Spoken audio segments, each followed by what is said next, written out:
Be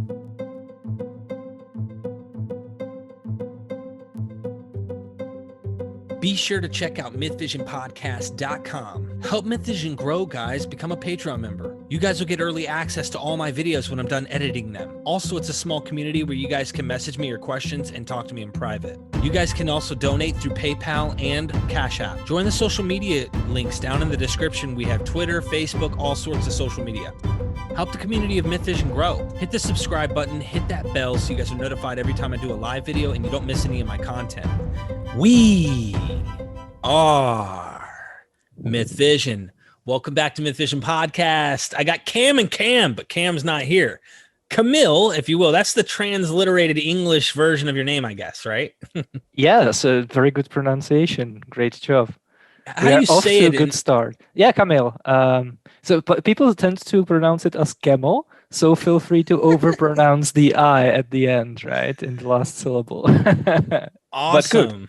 Yeah, look, guys, this is his YouTube channel. Make sure you guys go over here, hit that subscribe button. I can't believe I wasn't subscribed when I looked at it. I was like, holy crap, I had it in my description from our live video not long ago.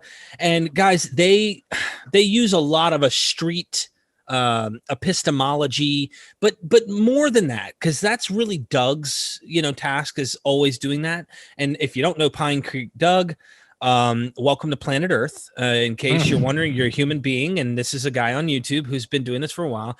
Very cool guy. Love his questions. He asks great questions. But Cam and Kamil have been on Pine Creek Doug quite often in facilitating playing in the Christian sandbox, as Paulogia said on the recent show that I did with him. He said, sometimes you got to let some of the hypercritical stuff go and just acknowledge and accept some of the things that Christians might say and play a hypothetical game. And some of those hypothetical games are, if there was a guy, Jesus, and he came and he was preaching these things, saying some stuff that ruffled some feathers. Sure, someone got mad. Maybe Roman authorities, Jewish authorities together said, hey, I don't like this guy. He's causing an uprising among the poor, and let's get this guy out of here.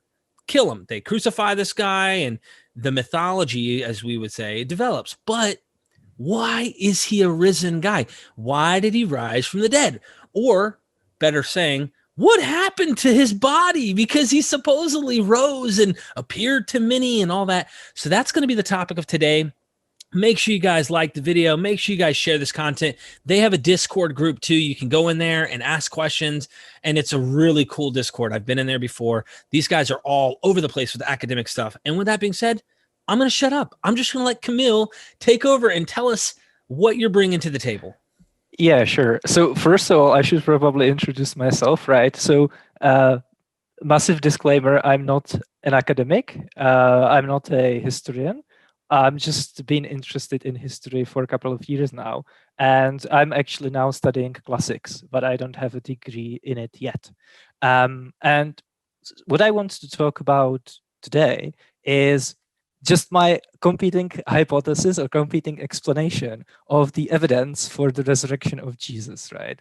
And why am I doing this? Like, I actually thought about it.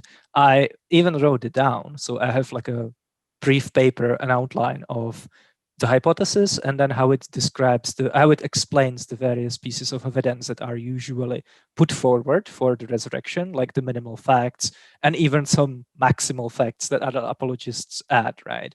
And I just want to say, like, I'm not necessarily against, I'm not against Christians. I'm not against Christianity necessarily. If I wanted to put together like a list of top 10 religions, there is a good chance Christianity just might be on the list. And hey, like, if someone called me a cultural Christian, I wouldn't be that mad. If that just means someone who like appreciates the contribution of Christians to human civilization and who appreciates the Bible and Christian literature as a piece of art. But at the same time, that would make me also like cultural Jew and cultural Roman and Greek, you know. So this is not my intention. The only thing that I'm objecting to is a claim that some apologists, but not all, make, especially apologists of a more evangelical persuasion. And it's this: if you just look at publicly accessible evidence without any special revelation or without, the Holy Spirit moving you and stuff like that, and you just look at it and you employ the historical method that we normally use for all kinds of claims about things happening 2000 years ago, based on the data and based on that method, it's reasonable to conclude that Jesus was probably raised. Or even stronger claim is that this is not only, the resurrection is not only the most probable explanation, it's the only explanation. And I don't think that's the case. I think we can do better than that. And I think it's relatively easy to come up with competing explanations. So I thought it would be fun to do that. And I definitely encourage all non-theists, not just Christians, to do that as well.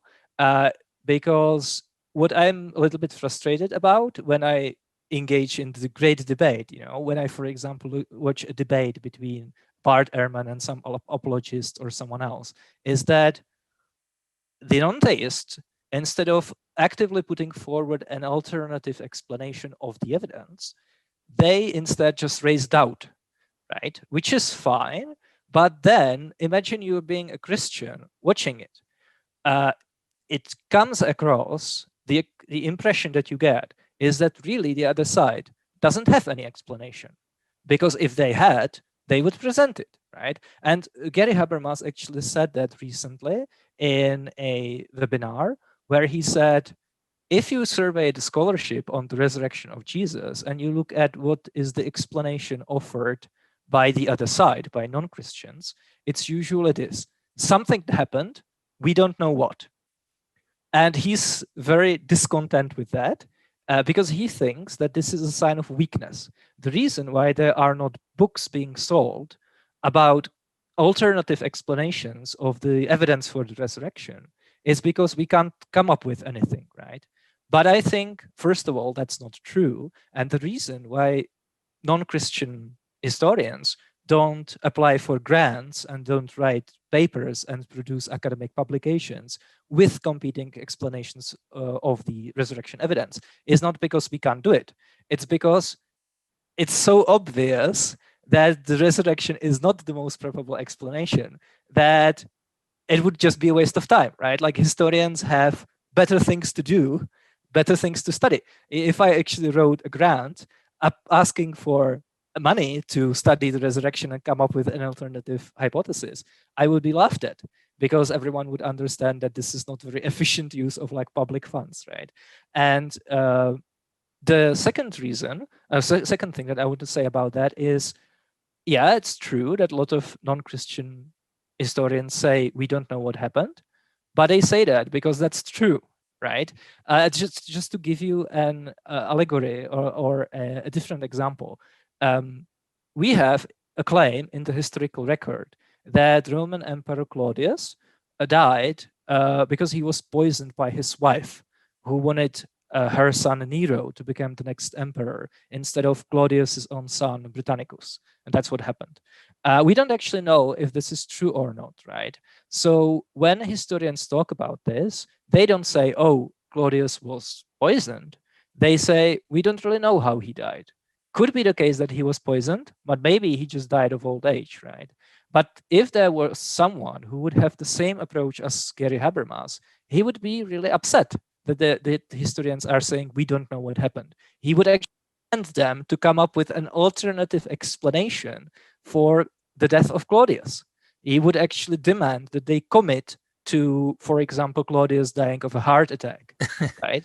But I think it's a little bit silly. I think we don't know what happened, but I'm here to explain why the resurrection is not the most probable explanation. So, Kamil, if you don't mind, I'm going to comment here for a second that I think is interesting before we get into this. This is great. This is great because I'm learning a lot on Myth Vision. If it weren't for this channel and me interviewing scholars, like I'd be way back in the Stone Age of thinking and more fundamentalist in my mindset. And I'm glad that I've been exposed to people who study history, people who who take this stuff serious. And the problem is, and I think Tim O'Neill was right to some degree when he says, and I think he probably is correct on this, is that there's a comfort in being certain. Whether you're a fundamentalist Christian or a fundamentalist anti-theist, or some other person. It doesn't matter what you are, to be honest with you. There's a comfort in being certain. And in fact, Pine Creek talks about this all the time with faith. There was a comfort in knowing or thinking you have the truth, and kind of even cognitive dissonance kicking in and saying, you have the answer. Nope, you're right. And there's a comfort in that. And the social structure that develops around that. Everybody says yes together. That means yes. That means it's true. And so another thing that I think is interesting on what you brought up is there's a recent court case that was a show called Making a Murderer on Netflix. And I really enjoyed it because the guy was accused of raping a woman after 18 years of serving time. Scientific evidence came and proved genetically and DNA, he did not rape the woman. And they found that the police officer who arrested him had ill intent toward him. So it took 18 years of him saying, I'm innocent. And they proved it scientifically and found out he was innocent. But then a year later, a woman shows up dead on his property. And there's a long show on this, but long story short, he's accused of murder. And he's saying the same thing he said those 18 years. He's been saying it ever since he's been in prison. I'm innocent. I'm innocent. He had two of the greatest lawyers in that state come, and they were defense lawyers against the prosecution. They kind of poisoned the well already, making him seem guilty. The news already knew and put it out there. This guy murdered, and he wasn't innocent until proven guilty in the United States. That's how our law works. Well, the defense attorneys did a great job of presenting why things look like the cops might have helped create evidence, why there were some issues in some of the problems that go on in the case, and how he doesn't seem like he could have done that thing or this thing. But they didn't have another alternate explanation that could be pointed to proving he didn't do it, but they did it.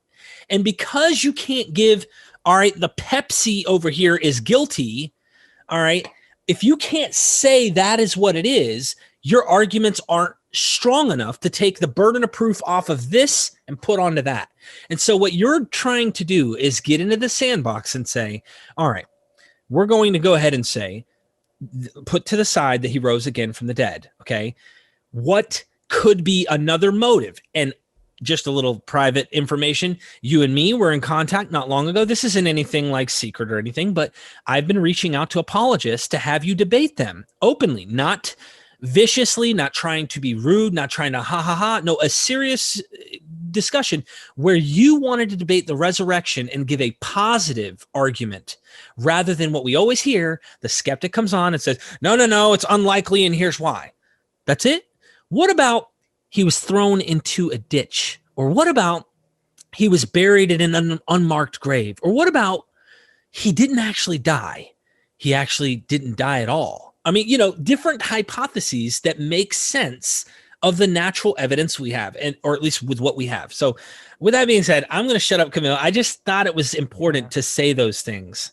Yeah, I mean, what I want to emphasize also is that, there are a lot of Christians who would have no problem with what I've been saying, right? They would acknowledge, and they do acknowledge, that they still think that Jesus was raised, but they have reasons other than the historical method, right? So we all know probably some names like Laura Robinson, who has been making rounds recently. She's a Christian. She does affirm that Jesus was raised, but she's doing her PhD in New Testament studies, and she has absolutely no problem saying that if you apply the normal historical method that you can apply to any other question in history, the resurrection is not going to be the most probable explanation, right? And what you said about apologists, well, I don't want to say not wanting to debate, but us not being very successful in that department. Yeah, I have no idea how Tom Jump gets so many guests, because I've reached out to many people. You did on my behalf as well. And I actually even sent them the brief outline, like the short paper summarizing my explanation and then sketching out how that actually explains the evidence. And yeah, no luck so far.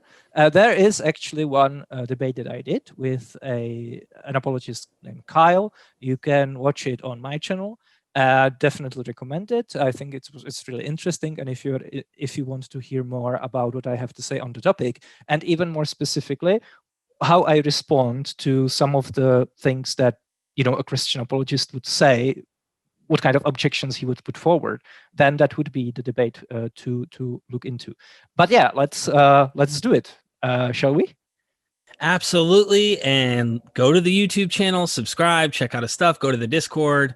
I like what you said, and we're not going to give up. If you know a Christian who is interested and would be willing to have a discussion, I mean, it would be great to have a debate and challenge this, but even an open discussion, if you're not really like, I don't want to, hopefully someone who's an apologist who has a name out there who's used to arguing these things, it'd be interesting to have that documented. So let me know if you guys can get a hold of yeah, them. I just want to say, like, I'm not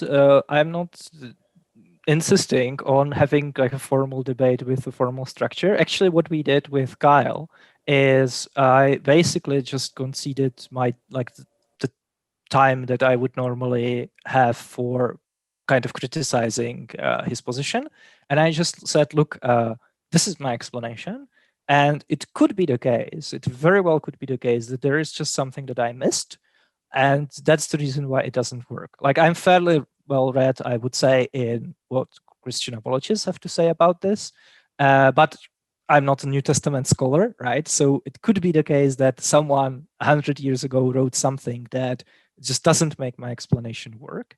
And if that's the case, I definitely want to know about it, right? So I think that like having a discussion like that would be a nice change of pace from what is normally taking place, where Christian apologists, it's even in the name, like apologists, they are on the defensive, right? They have to defend the faith. But here I am putting forward a positive case. So I would be completely willing to be on the defensive the whole time and just explain why I think this is a better explanation of the evidence. And one last thing before we go into it, what I really want to emphasize is that I'm a big fan of granting things for the sake of argument. So you already mentioned that we are going to be playing in the Christian sandbox, and I really mean that. Specifically, what I've noticed is that apologetics usually starts, and this is what's even taught in apologetics courses.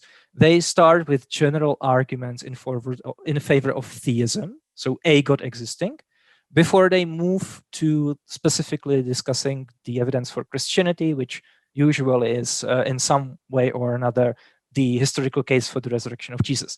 And of course, the reason why they do that this way is because if you think that it's at least plausible or possible that a God exists, you are going to be much more willing to accept that Jesus was raised, right?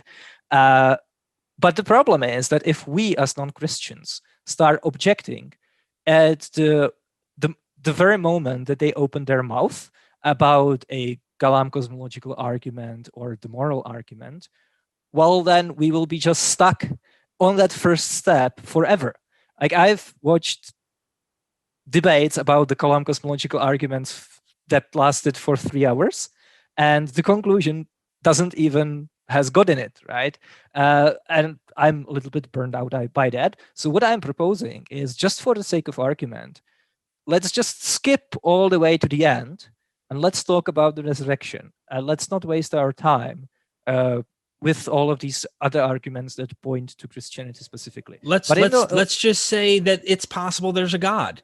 Let's play in the box a little if you want. It's possible there's a God, a creator, possibly. But what's the best evidence for Jesus? You know what I mean? So yeah, absolutely. And so I'm granting things for the sake of argument. So when I'm actually discussing it, this is not what I believe. I'm just saying, let's just play pretend and say that this is actually true about the world. Even with me granting all of that, I still think it's very reasonable to say that the resurrection is not the most probable explanation. And the things that I'm granting for the sake of argument is, first of all, that Yahweh exists. So not just a God, but specifically the God of Abraham, Isaac, and Jacob. Because, I don't know if you noticed, but there are like billions of people who actually worship Yahweh. He is a God in like 12 different religious systems. But still, like, vast majority of those people don't think that Jesus was raised. They are called the Jews, for example, or Muslims. So it's not like if you believe that Yahweh actually exists, metaphysically speaking, that automatically gets you resurrection. And I think that even if you start with that, granting that for the sake of argument, the resurrection is not going to be the most probable explanation. Then I grant for the sake of argument that miracles do actually happen, including resurrections. So I don't just rule out miracles ad hoc. I don't just rule them right away, right? I don't say that that miracles are impossible. I just say, okay, let's just grant that there are miracles, and let's just say that some of those stories about 10-year-old girls in rural Africa who are bitten by a snake, taken to a priest who prays over them, and then they wake up, were actually genuine resurrections, genuine supernatural events. Because I think even if we go as far as granting that, still the resurrection is not the most probable explanation. And I think we can actually establish that using the historical method which we would use for any other question in history, right? And then I'm just granting a bunch of things just to be nice to Christians. So I would, for example, grant that we have actually 5 mutually independent sources for the resurrection. That would be the pre-Pauline creeds, the speeches preserved in Acts, the letters of Paul, the authentic letters of Paul, the synoptics and Acts, and finally the Gospel of John. Like, I don't actually think that these sources are independent. I'm just saying, even if we throw this thing for the sake of argument on that pile, I can still show you that the resurrection is not the most probable explanation. And finally, and this is super spicy, I'm granting for the sake of argument that the Gospels, the 4 canonical Gospels that we have in the Bible, were actually written specifically in the genre of Greco-Roman biographies, which is called, bios in Greek and vitae in Latin. So the authorial intention of the Gospel authors, among other things, was to record what they sincerely believed happened, right? So I'm not claiming that these are myths. I'm not claiming that the Gospel authors were being deceptive. So they were trying to trick people into believing it, knowing or believing that it actually didn't happen. No, I'm just saying what, for example, Mike Lacona is saying. Look, let's just grant for the sake of argument that the Gospels are in the same genre as other ancient historiographies that we rely on for much of our knowledge about the ancient world.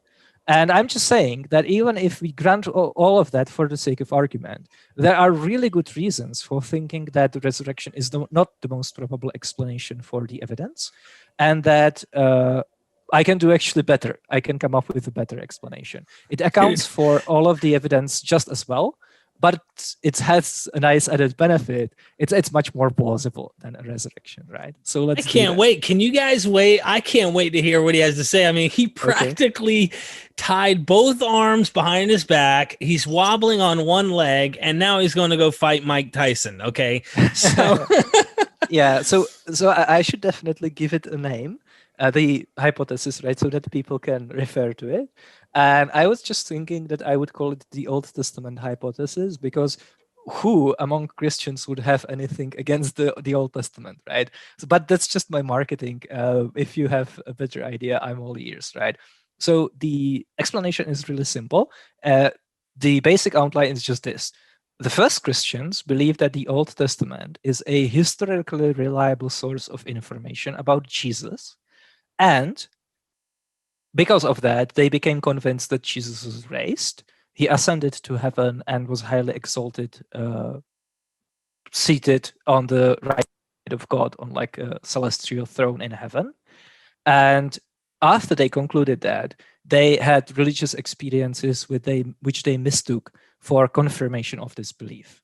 And what I mean specifically is that early Christians, including the Gospel authors, for example, including, for example, Paul, already believed that Jesus was the Messiah, probably because Jesus claimed to be the Messiah. There is nothing extraordinary about that. We know of many other people in the ancient world who claim to be Messiah. There are people who claim to be Messiah today. And these early Christians believed specifically that the Old Testament describes what the Messiah will do when he gets on to earth, right? And because they had these two beliefs, they put two and two together, and they concluded that whatever the Old Testament says the Messiah will do, that's what Jesus must have done when he was alive, because that's what the Old Testament says, right? And they became convinced of it, even though some of those things Jesus didn't do. Most importantly, for our discussion, he wasn't actually raised. He didn't ascend, right?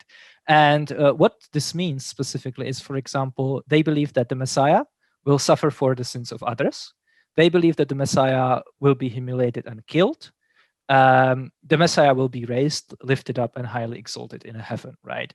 They got this information not from what actually happened. They got it from the Old Testament.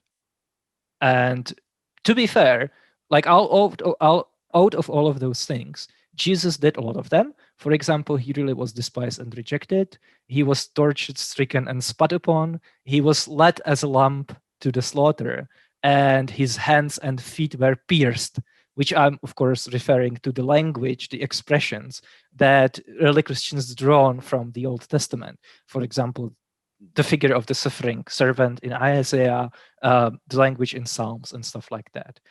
So based on that good track record that Jesus already had, Christians jumped to the conclusion that Jesus did the rest of the stuff that the Old Testament says the Messiah will do, even though Jesus didn't actually do them. And that's suffering for the sins of others and being raised, lifted up, and highly exalted in heaven, right? And it's actually really easy to piece together the New Testament theology just by identifying the Son of Man with the Messiah, which we know was already a thing before the Bible was written, before Christianity started. We have examples of a pre-Christian text that make that connection, and even Christian apologists like Mike Lacuna acknowledge that, and identifying that figure with the suffering servant in Isaiah. And really, if it makes you think, right, like imagine the first Christians immediately after Jesus died.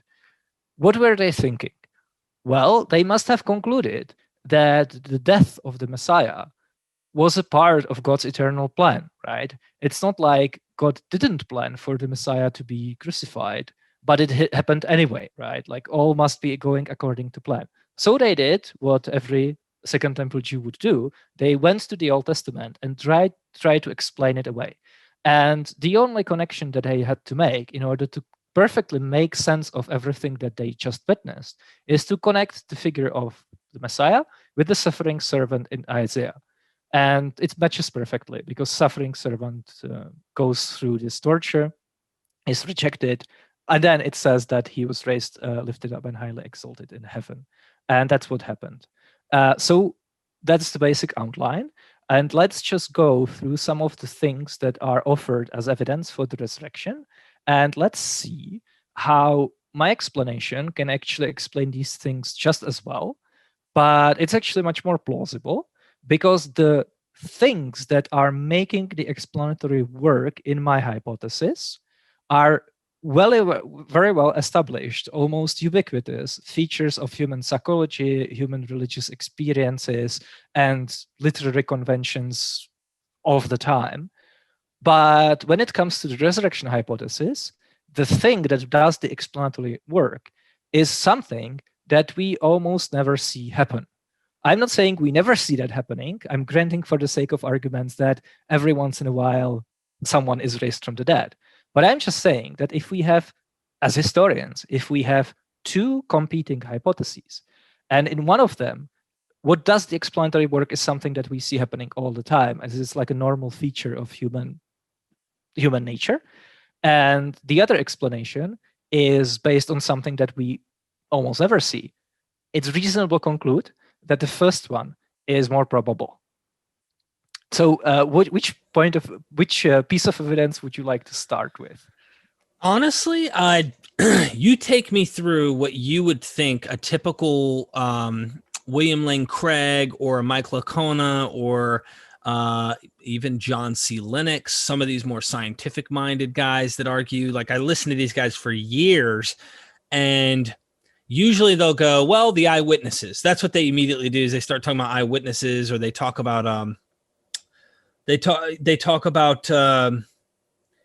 Well, they don't I have refer a to Paul list, yet, but so that's yeah, fine. go ahead and run with your list, So, because there's yeah, maybe before we start, I think some of your listeners might be triggered by me saying that there is evidence for the resurrection, right? And the question is that really true? Well, depends what you mean, as Lobster King once said.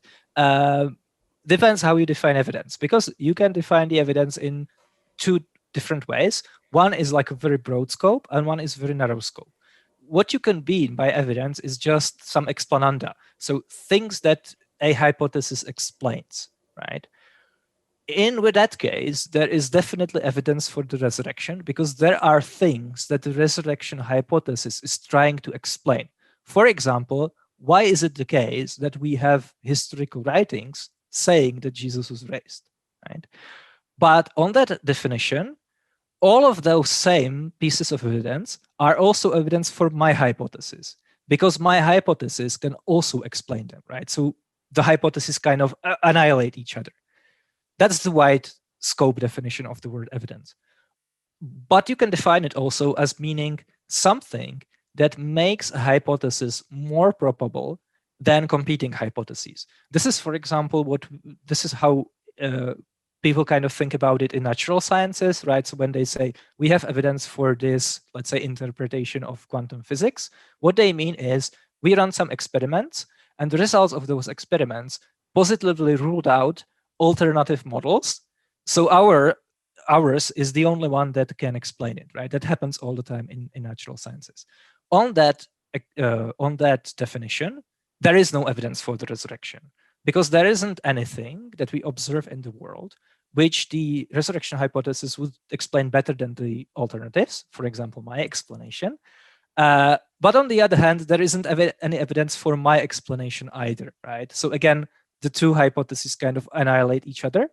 And at worst, a reasonable person would conclude that they explain the evidence equally well. So we should suspend judgment about which one is actually the case. And at best, we can say that it's reasonable to believe that my explanation is more probable, because on top of being able to explain all of the same evidence, it also has this higher plausibility, because the thing that does the explanatory work isn't a resurrection, right? So that's it. That's that. Before you get into that, I just was going to say, yeah, I can see this hypothesis that you're going to develop here on the show. Even and I love that you said you are granting the evidences to play in the sandbox, but I could already tell probably in the way that you're heading with this, that even if you don't grant these evidences, or you don't grant certain things that you're allowing even to play in their box, your hypothesis is a potentially accurate hypothesis, regardless if you say, well, these are historiographical writings similar to the Greek world here, written in the 1st century. If you take away some of those things, your hypothesis will still probably stand. But you're saying, for the sake of argument, you're going all the way in. Okay, I can't wait to see what you say. So yeah, that's definitely true. And by the way, I should say, this is very important. Like, I don't actually believe my own hypothesis, right? My honest position is that we don't know what happened. I'm just saying the apologist is presenting an explanation, and I think I can do better. But I don't actually positively think that I figured it out, right? I think we will ultimately never know unless some new amazing evidence is unearthed, which could happen. So if you, for example, are a fan of D-Jump, I'm essentially doing what he's doing with pantheistic naturalism, right? He doesn't actually believe that. That's just a thing that he thinks can explain the same evidence that Christian apologists are putting forward as evidence for a deity, right? So I'm kind of playing the same game, just on the historical field, right? So, and if I go to my example with Claudius, here we have an apologist who says, I think what in fact happened is that Claudius was poisoned by his wife. Now, I honestly think we don't know what happened, but I'm just saying, no, he was actually bitten by a dog, the wound got infected, and that's how he died. Do I believe that? Of course not. We don't know what happened. I'm just saying, let's just evaluate these two competing explanations. And at worst, we will arrive to the conclusion that we can't really know what happened, right? Because they both account for the evidence.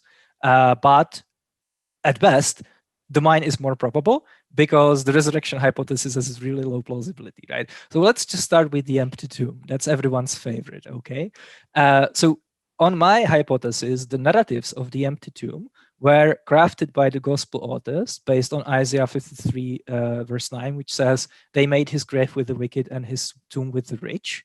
And as I just explained, the gospel authors who were already Christian, who already believed that Jesus was raised, they became convinced of this probably for similar reasons that Christians are convinced of it today. Not because they talked to any eyewitnesses or because they saw that themselves. It's because they had experiences or they were already raised in Christianity. So these guys mistakenly believe that that Isaiah is talking about Jesus, right? Because in their worldview, Jesus was the suffering servant. That's what explained his crucifixion, right? So when they were writing the Gospels, they did what every ancient historian would do.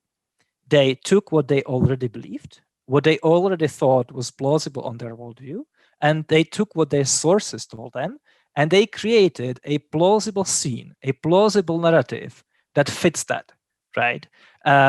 We already know what their worldview is. They believe that Jesus was raised. They believe that Isaiah is talking about Jesus. So whatever Isaiah says about the suffering servant, that what happened to Jesus, because that's an accurate prophecy, right? And what their sources were could be some early Christian tradition. For example, the tradition that Jesus was buried. And out of that, they created this narrative of the empty tomb, right? So that's how I explain it. This is what normal Greek-Roman historians do. It was a standard literary practice, and what's important is to realize that this was not considered deceptive. So kind of creating the scene, setting a scene in an environment, filling it with characters, writing a dialogue for the characters.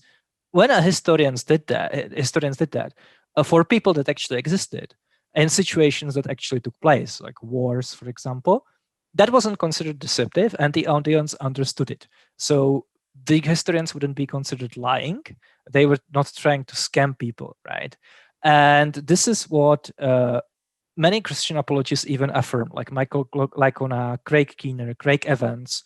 They actually admit that there was this narrative flexibility that the gospel authors were not journalists trying to be as fair and balanced, and that the gospels are not like court transcripts, like exactly describing what happened. It's not a CCTV camera reel, right? Can I give one example? The Josephus account where he talks about Jesus ben Ananias, the catapult launches the rock. Like, how does he know that this guy at his last breath was like, "Woe is me"? Like, it almost sounds poetic. And we know that there was a war. We know that they were launching catapults. We know those were accurate, but it's embellished almost like an eyewitness was right there and heard Jesus ben Ananias scream from the wall, "Woe is me," and then the rock landed on him. It sounds poetic. Well, I can give you an even better example from Josephus. So in the last book of the Jewish War, Josephus describes the fall of Masada, which was the last fortress, one of the two last fortresses where the Jewish rebels were fortified, and it was kind of their last stand against Romans.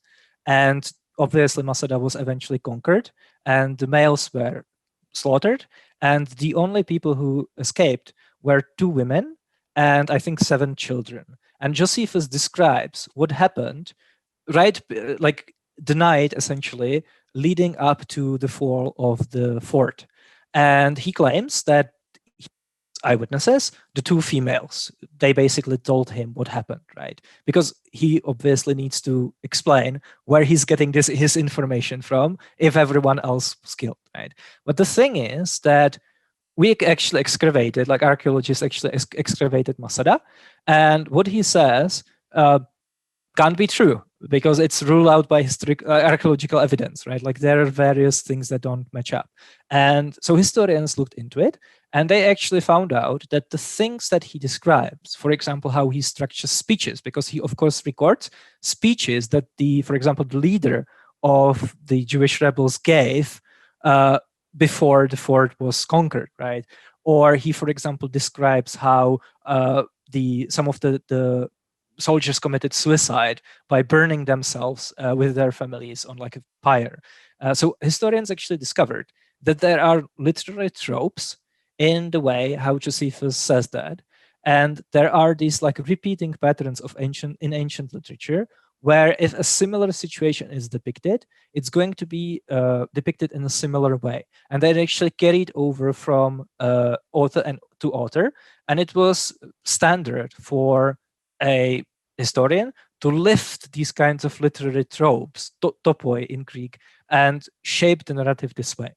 And I absolutely love one journal article about it, where the author, a contemporary historian writing about it today, says, but wait a minute, we know that the leader of the Roman siege, the Roman leader who eventually conquered the fort, was actually living in Rome around the same time Josephus published his Jewish War. So if he got a manuscript of the Jewish War and he read it, he would be able to tell that what Josephus says is not what happened. And the author goes on to explain that he wouldn't mind.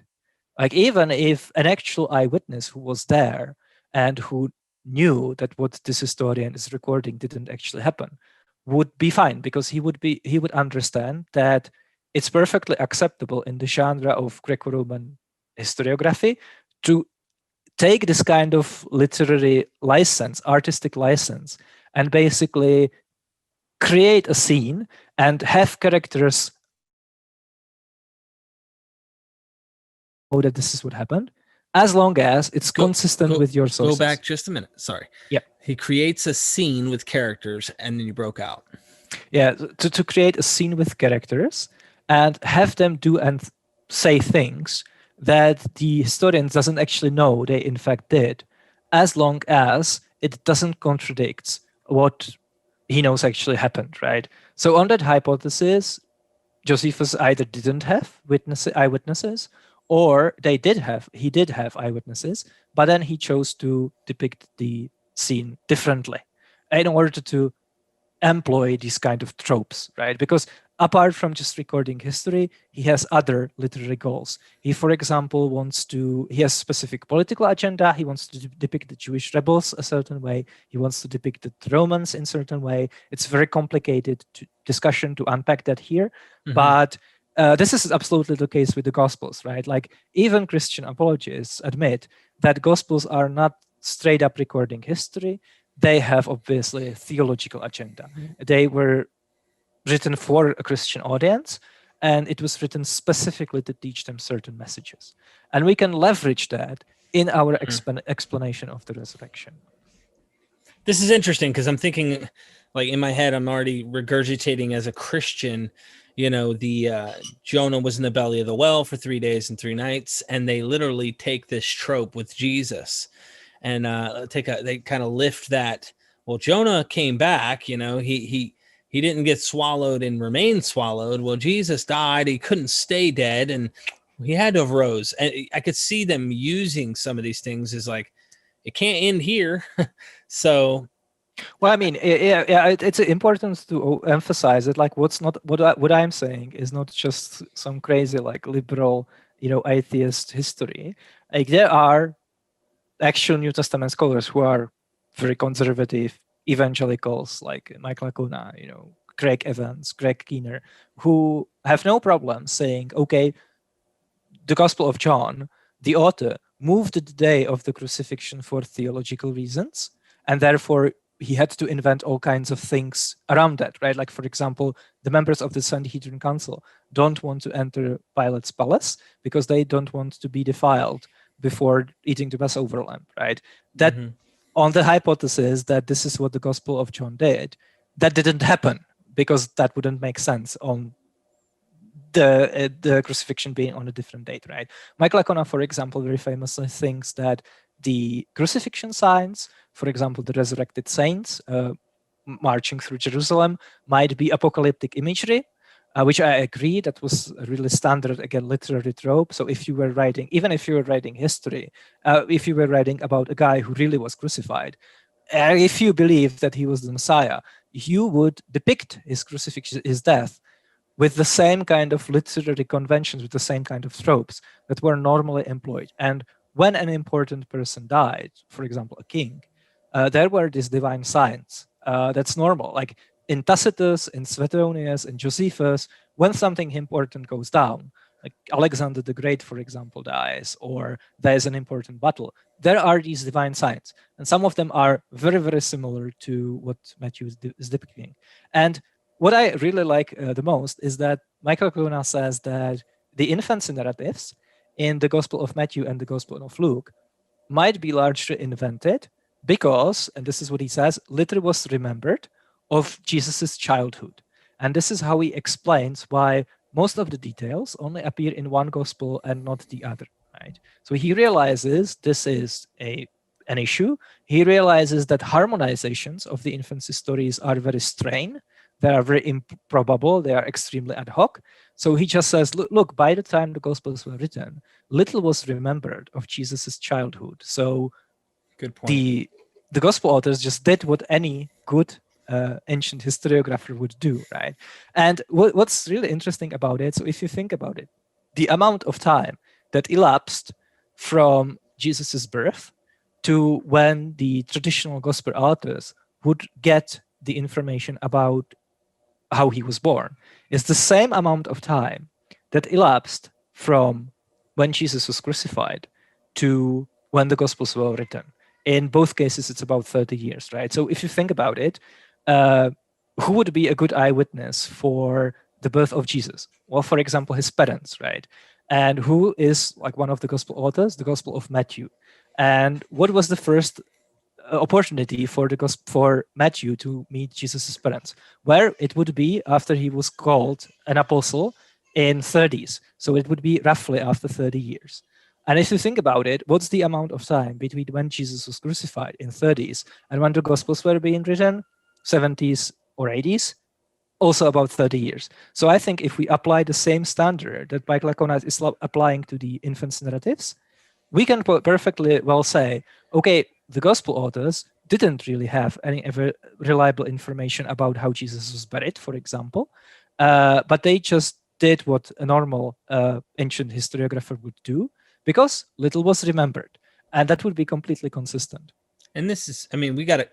Jesus is dead. He's crucified. He dies. These are, we're, for the sake of argument, agreeing to these facts and saying, look, the guy got killed. He died. But what they did with it is in line with what you're suggesting. Michael Lacona is saying about the birth narratives. And look, it's not just the birth itself that has its strain, the genealogies, like everything in that whole package there has its issues. Let me ask you a question, though, in light of this, if you don't mind. If we're going to say, guess, because it's really what we have to do, on what happened to his actual body, what would you think is the most plausible based on first century literature, known ways of burial of criminals and such, or things like that? Do you think he was just thrown in a ditch, unmarked grave? Like, what is your personal opinion on this? Yeah, that's really great question. And before I answer that, really important point, right? So if there are Christians or Christian apologists listening to it, they are internally in their heads, maybe even out loud, just screaming about how much evidence, how much amazing historical evidence we have, for example, for the empty tomb story, right? Okay, fair enough. Let me just ask you a question. Based on that evidence, how probable it is that Jesus was actually buried the way it's described in the Gospels? Just let's set the resurrection aside. Let's just say, grant for the sake of argument, that there is this amazing evidence that very strongly points to Jesus being buried the way how it's described in the Gospels. Obviously, it's not certain that this is what happened, right? Like history doesn't deal with certainties, it only deals with probabilities. So what's the probability? Is it 80%? Is it 90%? And what I'm saying is that I can even grant you that there is so much evidence for the empty tomb story that the probability is right here. And the probability that Jesus wasn't buried the way how the Gospels describe it is like here. What happens when you take this and you add to it a resurrection? It goes way down. The probabilities go way down, right? Because in probability theory, if you add a bunch of claims together, their probabilities multiply. So the thing is that I can even bite the bullet and say that initially my explanation for the empty tomb narratives being there is really, really low. The probability is really, really low. But the thing is, it's very reasonable to say that Jesus being buried the way how it's described in the Gospels, plus him being raised, the package deal, the total, is much, much less reliable, much, much less probable than Jesus not being buried, the way how it's described in the Gospels, and him not being raised. Again, the package deal is much more reliable, right? So if you take a claim, even if it's very probable, and you put a resurrection to it, the resurrection drags it down because it's got this really low prior probability, right? But back to your question, So what happened to Jesus? Well, if you ever talk about the empty tomb, here's the $1 million question that you need to ask. Again, let's just grant for the sake of argument, because I'm loving it. Let's say that there were two criminals that were crucified next to Jesus, which is what the Gospels say, right? Let's say that that happened to be the case. And let's just say that these criminals didn't really have family or friends around to bury them. What happened to their bodies after they were taken from the cross? And the apologists, when they talk about this, they will usually offer two different, I would say almost contradictory explanations, right? On one hand, they want to say that what happened to Jesus was completely normal, completely ordinary, because it was actually a job of the Sanhedrin Council in Jerusalem to make sure that bodies of criminals were buried properly on the same day, so that the Mosaic law, specifically Deuteronomy 21, isn't violated. So really, what would happen to these two crucified criminals would essentially be the same as what happened to Jesus. Joseph of Arimathea, being the Sanhedrin council member, would just go to the Pilate, he would request the bodies, and he would just be doing his job. This would be in his job description. He would be doing it all the time, right? Or they can say that what happened to Jesus's body was actually completely extraordinary, and that a normal criminal would not receive the same treatment. They, for example, say that Joseph of Arimathea requested Jesus's body specifically because Jesus was Jesus's disciple, so he wanted to bury his teacher, right? And he wouldn't do it for other people. But there are problems with both horns, right? It's like a Euthyphro dilemma. You get impaled either way. If you think that this is completely normal, then first of all, Joseph of Arimathea wouldn't have to request the body. He would just be doing his job. He wouldn't be doing it in person. There would be servants doing it, right? Like it would be like if it was the official duty of the New York municipality to make sure that homeless people who die on the street are buried. The mayor of London, the mayor of New York wouldn't be the guy like personally picking the body up, there would be infrastructure for that. And they would argue though that, well, he was a follower though, you know what I mean? They would try to, that's the other horn, right? So right. On the horn that this is completely normal, the big implausibility is that in the Gospels, Jesus is buried in the most expensive way imaginable. And this is something that sometimes people don't realize. There were many different burial rites and burial types in the time period, and they were accessible to people of different wealth and different status. And the way how Jesus is buried is completely extraordinary. So if you think that Joseph of Arimathea was just doing his job and that like any other criminal would receive the same treatment, you have to imagine that crucified criminals, who were crucified for instigation against Rome, were basically given a treatment which is equivalent to being held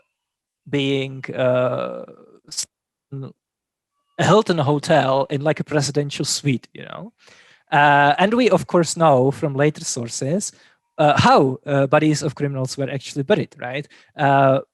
There are actually later sources which describe that. There were two plots of land. They were actually separated for criminals that died a different way for, again, ritual reasons. So you would just take the body, you will dump it in this common grave, and that takes care of it. If there's family around which wants to make sure that the body is available for reburial so that the bones, after, let's say, a year, can be put in an ossuary box to make sure that the person gets special treatment during the general resurrection, the family members, would make sure to mark the grave to know which body it is, right? And the like extant scholarship or existing scholarship on these burial practices suggests that the most plausible way how to do it would be to dig up a trench grave. So normally, these crucified criminals would be buried in a trench grave in this common graveyard. Trench grave is basically just a hole in the shape of a human body where you put the body, you cover it. And if you are a family member or a friend who is interested in knowing where that person is buried, you would make sure to mark the grave. If there are no family or friends around, you don't do that. And after 3 days, the body decomposes to a point when it's no longer, the facial features are no longer recognizable. This is why being raised after 3 days is so significant in various religions, in various mythologies. It's because that was the amount of days after which you could be sure that the person is really dead. And usually in this religious thinking, it's the amount of time after which the soul of the person is completely disassociated with the body, because the body no longer bears the resemblance of the person, right? So you can't easily tell it apart from a different body. So that's just. I hate asking this, but does that play any significance with them not recognizing him? I don't think so. I think there are theological reasons for that. I don't. Yeah, think, I do too. I just didn't know if there was something there with that. Yeah, That's interesting. No. That's. I mean, a person coming out from the dead, like returning from the dead after 3 days, is actually really common. It's all over Greek mythology, for example. It's found in the Old Testament. Like what people usually don't get about the story of Jonah, him being swallowed and being in the belly of a fish for 3 days and then coming out, is that in these ancient cultures, there are again very frequently stories about a person being swallowed and then being kind of spitted out after 3 days. Like Heracles is, for example, in one version swallowed by a monster and then he comes out. And what anthropologists are thinking is that these myths actually, the person being swallowed represents him descending to the underworld, to Hades, for example, in Greek tradition. So it's essentially him being dead. And then he obviously comes out. And in different versions of myths, sometimes the person gets swallowed, sometimes he physically travels to the underworld because it's a location that you can access through various points in the world, right? So that's the significance, at least I think, for Jonah being swallowed in the belly of a whale. It's representative of him being dead for these 3 days, which is after which, there should be no return from the dead, but he gets right. He returns from the dead anyway. Right. So that was just a horn. Interesting. Yeah. So that's just a horn that says Jesus' body was treated the same way as any other body would be treated. Let's just cover the option that Joseph of Arimathea was Jesus' disciple. So he really didn't do what he would do for anyone else. He was doing something out of the ordinary, right? It was extraordinary. Well, first of all, apologists like to say that after Jesus died, his disciples were just completely destroyed by that, and they abandoned all hopes. And they would abandon Jesus and go back to fishing in Galilee if he wasn't raised. And of course, they say that, we don't know this, but they say that because they want to overemphasize, they want to overstate the contrast between how completely the disciples were taken away by Jesus being killed, how their messianic expectations were destroyed, and how they acted supposedly after Jesus appeared to them. But the thing is that this rhetoric here actually works against their favor, against them, because you have to say that, okay, all of the disciples were completely, their hopes were shattered and they were ready to abandon Jesus. But at the same time, Joseph of Arimathea, being a disciple of Jesus, still had enough respect for him to bury him, which could be the case. But you have to realize that what you're doing is you're fine-tuning the amount of grief and disillusionment with Jesus that specific people would feel after he was dead. And that's what's called being ad hoc, right? That's an explanatory flaw. It's not a virtue. So that's one problem. And the second problem is that that means that Joseph of Arimathea going to Pilate, requesting the body for burial would be extraordinary. That wouldn't be something that normally happens, right? And I think it's really, really implausible for someone in Pilate's position to grant that request, especially given that Jesus was supposedly crucified for the crime of insurrection. It's possible again, but I think the probability is low. We have some legal documents from late antiquity which specifically talk about burial of insurrectionists. And it seems to be the case, like the inference that we can draw from the text there is that it would be less likely that a body of someone who is specifically crucified for the crime of insurrection would be buried, as opposed to the permission would be given for burial, as opposed to, let's say, someone who was thieving or even a murderer, you know. So I think it's the story is implausible on its own. And as far as I can tell, the best response to this that Christians put forward in literature is this.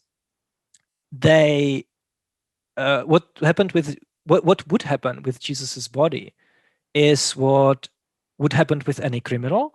It's just Jesus took so long to die that there was a time constraint, there was a pressure to quickly get him buried on the same day, right? And there wasn't enough time to dig up a trench grave. So Joseph of Arimathea just took the body and he put it in the first grave that was around, that was available. That was the grave in which the tomb in which Jesus is buried in the Gospels, right? It just happens to be the tomb of Joseph of Arimathea. It happens to be the case that it's nearby, and it happens to be the case that no person has been buried there, which I think is in the text for religious reasons, not because that's what actually happened, right? So that's the story, right? So, okay, Jesus would normally be buried, like if everything went according to how it normally went, he would be buried in this common graveyard, just like any other criminal, just like the two guys crucified next to him. But because he took so long to die, there was this time pressure and he had to be buried in a hurry. So Joseph of Arimathea just put him in this like really amazing, luxurious tomb. And that's the way how that happened. But actually, if you think about it, I think this is really silly. The Mosaic law prescribes that a body of a criminal needs to be buried on the same day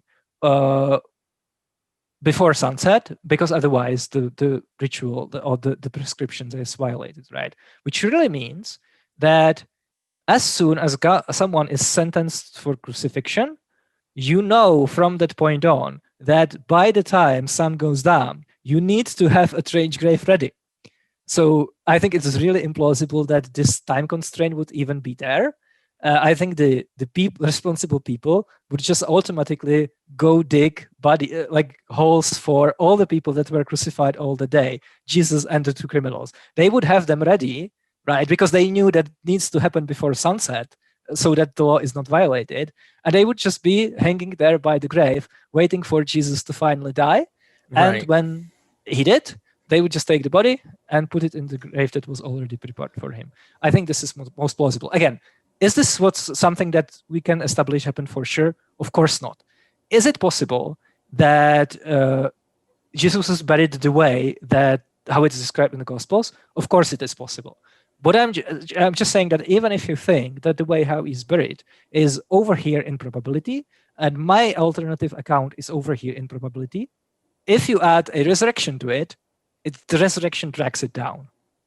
So that's another problem. Is you're not even getting into the literary issues between the synoptics and John. I mean, we haven't even gone there, and you don't even need that's to. That's the thing, because you're just gonna right? If you are talking about this, never say the word contradiction. Don't bring this up, right? Because Christian apologists are actually trained specifically to answer this. Like I don't know if you've ever seen these courses, right?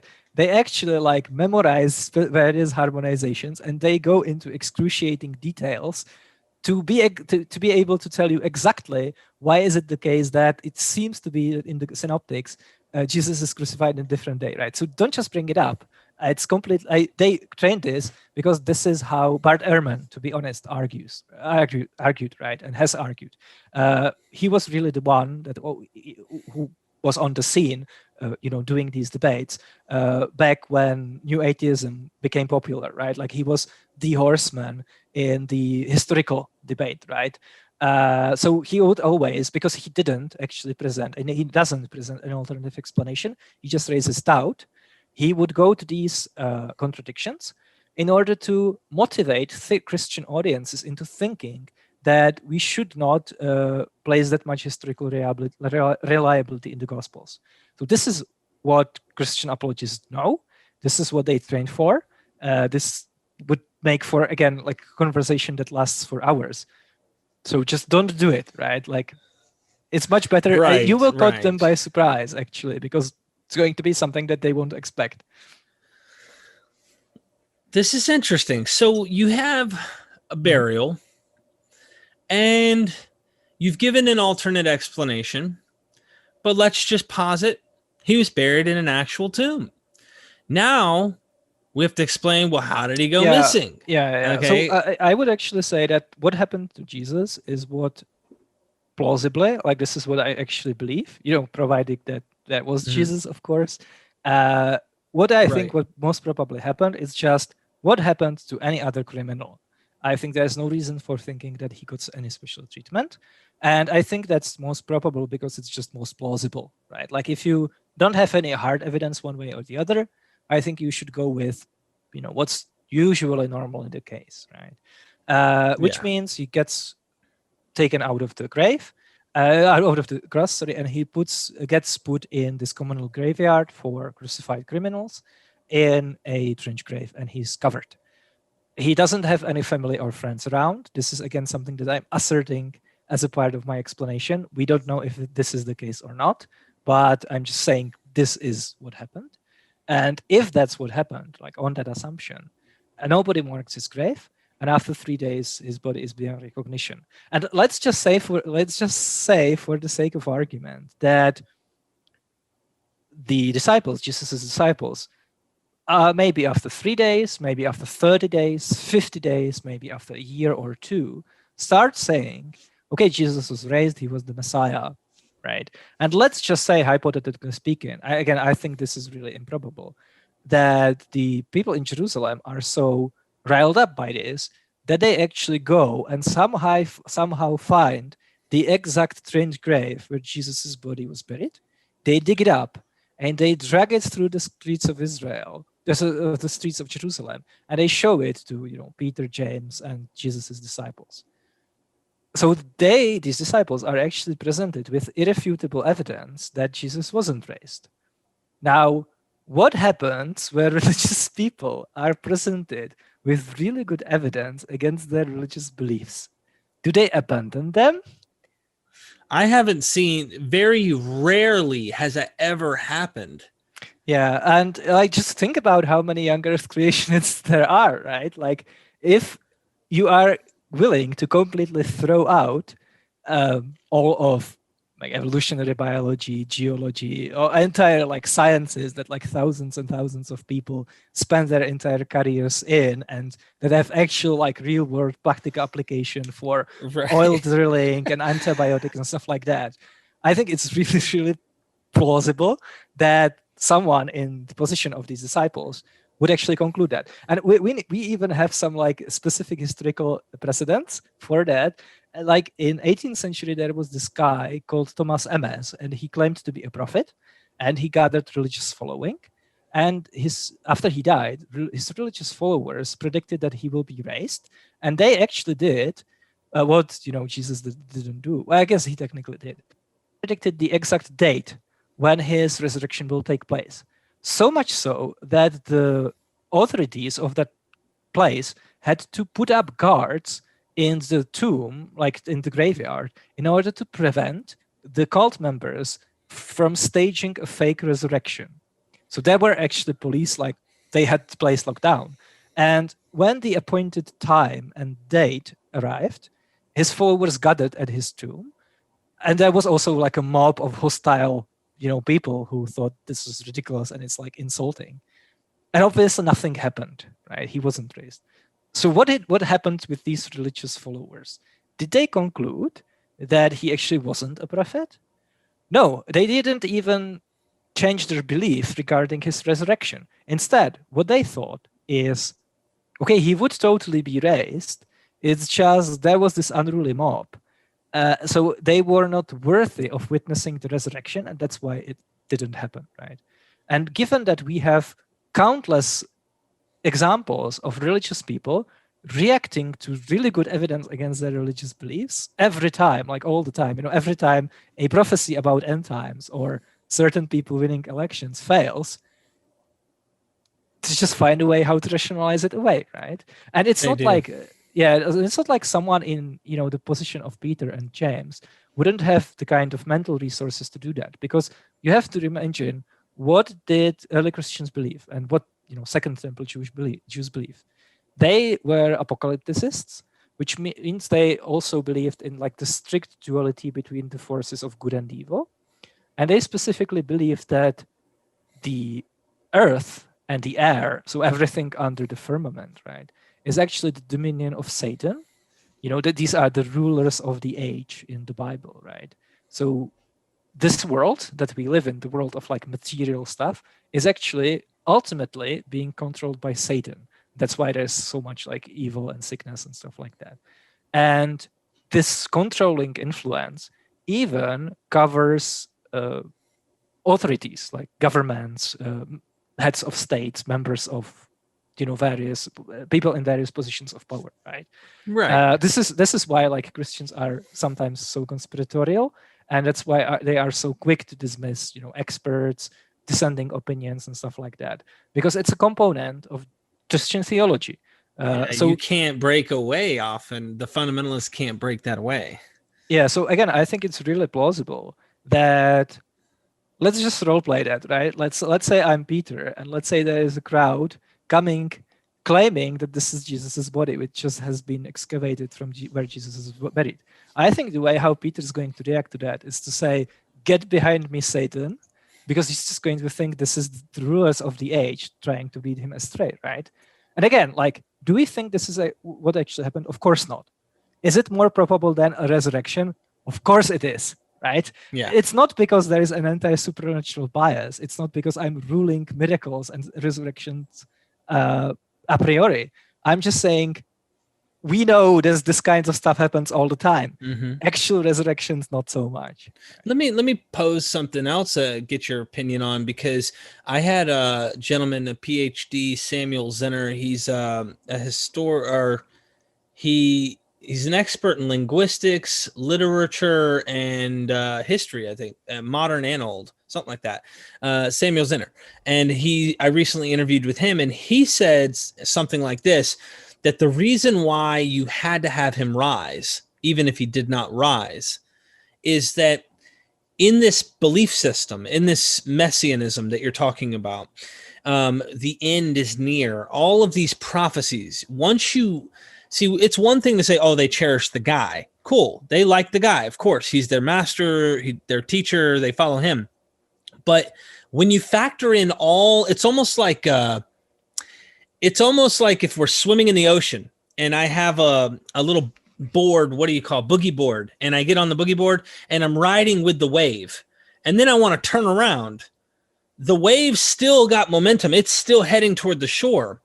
It's harder to fight the wave and easier to just go with the flow, regardless of what one thinks. So what I'm getting at, and that's a bad example, the point I'm making is that the whole weight of everything they believed, not just the man himself was an element of the whole thing. When he died, the whole projection of the end being near, everything else, that can't be a lie. Therefore, we must mistake something. Something isn't right. We obviously are missing the point. And therefore, he did rise. So here's the question I have. And I think this is an important question to ask, a plausible question to ask.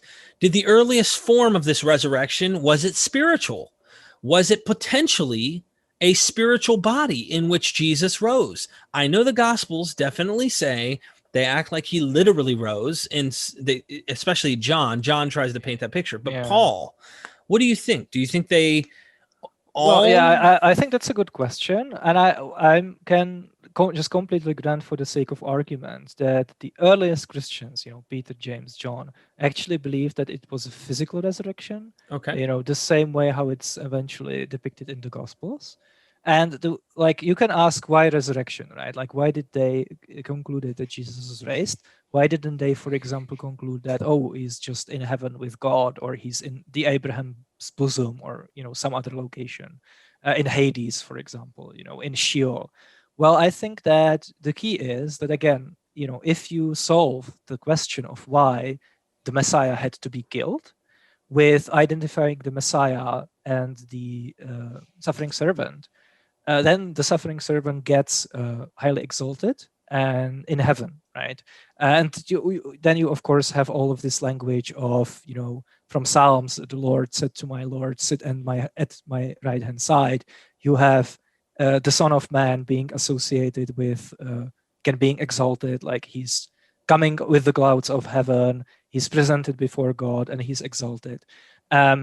So you have, obviously, if you are if this is your theological speculation of what happened to Jesus after he died, then I think a physical resurrection, so his body being kind of revivified and then physically ascending up like a hot air balloon to heaven, would just make sense in that worldview, because this is what happens to people in Second Temple Jewish literature. Like, if you think about it, for example, when Elisha is taken to heaven, it's not like he just drops dead and his body is left still on earth and his soul or spirit goes to heaven to be with God, right? No, he's Right. just like, with his body, he's taken up, he ascends.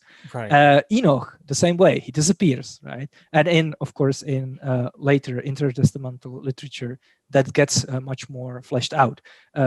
Moses also, there is intertestamental Jewish literature where his body disappears because he's taken and highly exalted.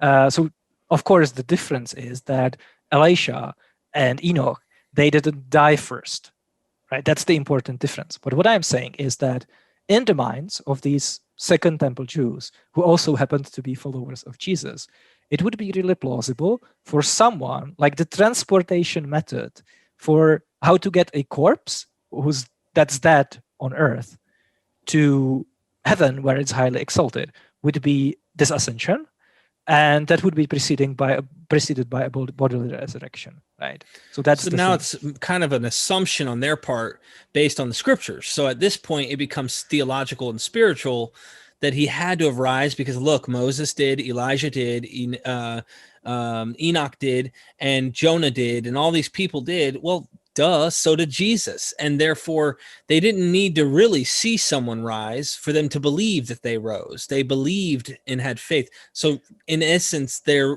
resurrection of Jesus becomes a faith thing right off the bat. Well, I mean, I wouldn't quite put it like that, but let's actually move to the appearances, Okay. so that we don't just spend our time talking about the empty tomb, right? So then the biggest point on the bullet point list of the minimal facts and stuff like that are these appearances to Jesus specifically, and what's brought up very often is that they happened to groups of people, not just individuals. At least that's what depicted in New Testament, right? And of course, everyone's favorite hallucination hypothesis can't explain that, because these dreams and hallucinations are private to the mind of individuals. I can wake up my wife in the middle of the night and say, honey, I'm having this amazing dream, do you want to join me in my dream? That's not how it works, right? So this is the shtick. Fair enough. Let's just break the appearances that we have narrated in literature into two categories: what's in the Gospels and what's in Pauline literature, specifically in 1 Corinthians 15. Let's again grant, for the sake of argument, that's actually a creedal statement that Paul didn't make up. He was told this creedal statement by someone else. Let's even say he was told it by Peter, James, and John, right, at Jerusalem Pillars. Okay, let's just look at these two piles. When it comes to the appearance narratives in the Gospels, it's extremely easy to explain them, but you have to ask yourself this question first. Let's say that we could travel back in time and we could interrogate people in the first century, first Christians. Would we be able to find a person who would honestly believe that he had breakfast with the resurrected Jesus? Or would we be able to find a person who would honestly believe in the first century among Jesus's followers, that honestly believe that, yeah, I touched Jesus's wounds, I touched Jesus's resurrected body, you know? Were there people who honestly believed in the first century? I'm not saying whether that happened or not. Were there even people who believed that's happened in the first place among these first Christians? That, yeah, I experienced the resurrected Jesus teaching me for 40 days. And I think my answer to that is no, right? So it's not only the case that nobody touched the wounds of the resurrected Jesus. There wasn't even a person who thought he did. That's a very important distinction, right? Because when Christians think about alternative explanations to the resurrection, they take the Gospels at face value. But if you do that, then of course these alternative explanations are going to look very implausible, right? Like, yeah, I agree that if there were groups, entire groups of people who could all agree that they saw the risen Jesus appear to them in the same room and they like interacted with him, they saw him eat a piece of fish and stuff like that. That would not be very plausible on the hallucination hypothesis, for example, right? Because that's not really how hallucinations work. But the obvious move to make, and like every reasonable person would make it, and every reasonable person does that with everything else other than Christianity, is to say that there were no people like that in the first place, right? And that the narratives of the appearances in the Gospels specifically are, again, literary creations, right? So the Gospel authors, again, were doing what any other ancient Greco-Roman historian would do. They just took what they already believed, they took their existing worldview, and they took what their sources told them. And out of that, they created a plausible story in order to tell an important message, right? So what was their worldview? Well, they obviously already believed that Jesus was raised from the dead because they were Christians, these gospel authors. And they already believed that Jesus was raised bodily. That's what I'm creating for the sake of argument. And they already believed that they had sources that told them that after Jesus was raised, he appeared to people. For example, they had a creedal statement similar to which we find in 1 Corinthians 15, right? And out of that, they just created this scene. And the reason why Jesus appears and does various things is not because there were actually people recording it, you know, as it was happening, or not. There were not people interviewing some eyewitnesses who were recollecting what actually happened. No, they were communicating important theological points, right? Like, for example, the reason why Jesus eats a piece of fish is to show that he is not a spirit. He's not a right. He's not a ghost. It's to say that Docetists are not correct when they say that Jesus's body was just illusory and really he was a supernatural being, right? And again, the reason why Thomas is allowed to touch Jesus's wounds is because that's a lesson, theological lesson, about the virtue of believing without seeing. Yeah, because I can imagine in the communities where these gospels were being written, they were probably people like me who had doubts, right? So a gospel author who wanted to do something about it would just include this short snippet, this short narrative, where the punchline is, "Blessed are those who didn't see but still believe." No, didn't see but still believe. So that's just my explanation of the gospel narratives, the appearances. Again, explains all of the evidence that we have perfectly well. More specifically explains why is it that there are texts called, you know, the Gospels that have these narratives in them. It's not because that's what actually happened. Alternative explanation explains it perfectly well. And again, much more plausible, because what does the explanatory work are just features of ancient historiography that are very, very well attested. We have all kinds of examples of ancient authors doing these kinds of things. We have them acknowledging that. We have them criticizing other historians for doing it. We have them congratulating other historians for doing it well. But the alternative explanation to resurrection is really, really implausible. So if we have two explanations, and one of them, the explanatory work, is what's doing the explanatory work is something well established, and the other one, it's something that almost never happens as far as we can tell, then I think it's reasonable to believe that the first one is more probable. I agree. And I think just commenting on your group hallucination thing, yeah, I know hallucination takes place within one's own mind. However, the idea of group, I'll call it group cognitive dissonance, if you will, can play a huge role. They say, like, Mother Mary statue in South America, where there's thousands of people that say they witnessed a miracle or something. All it takes is a couple people coming up with the idea, and then everyone else starts to follow in line in that.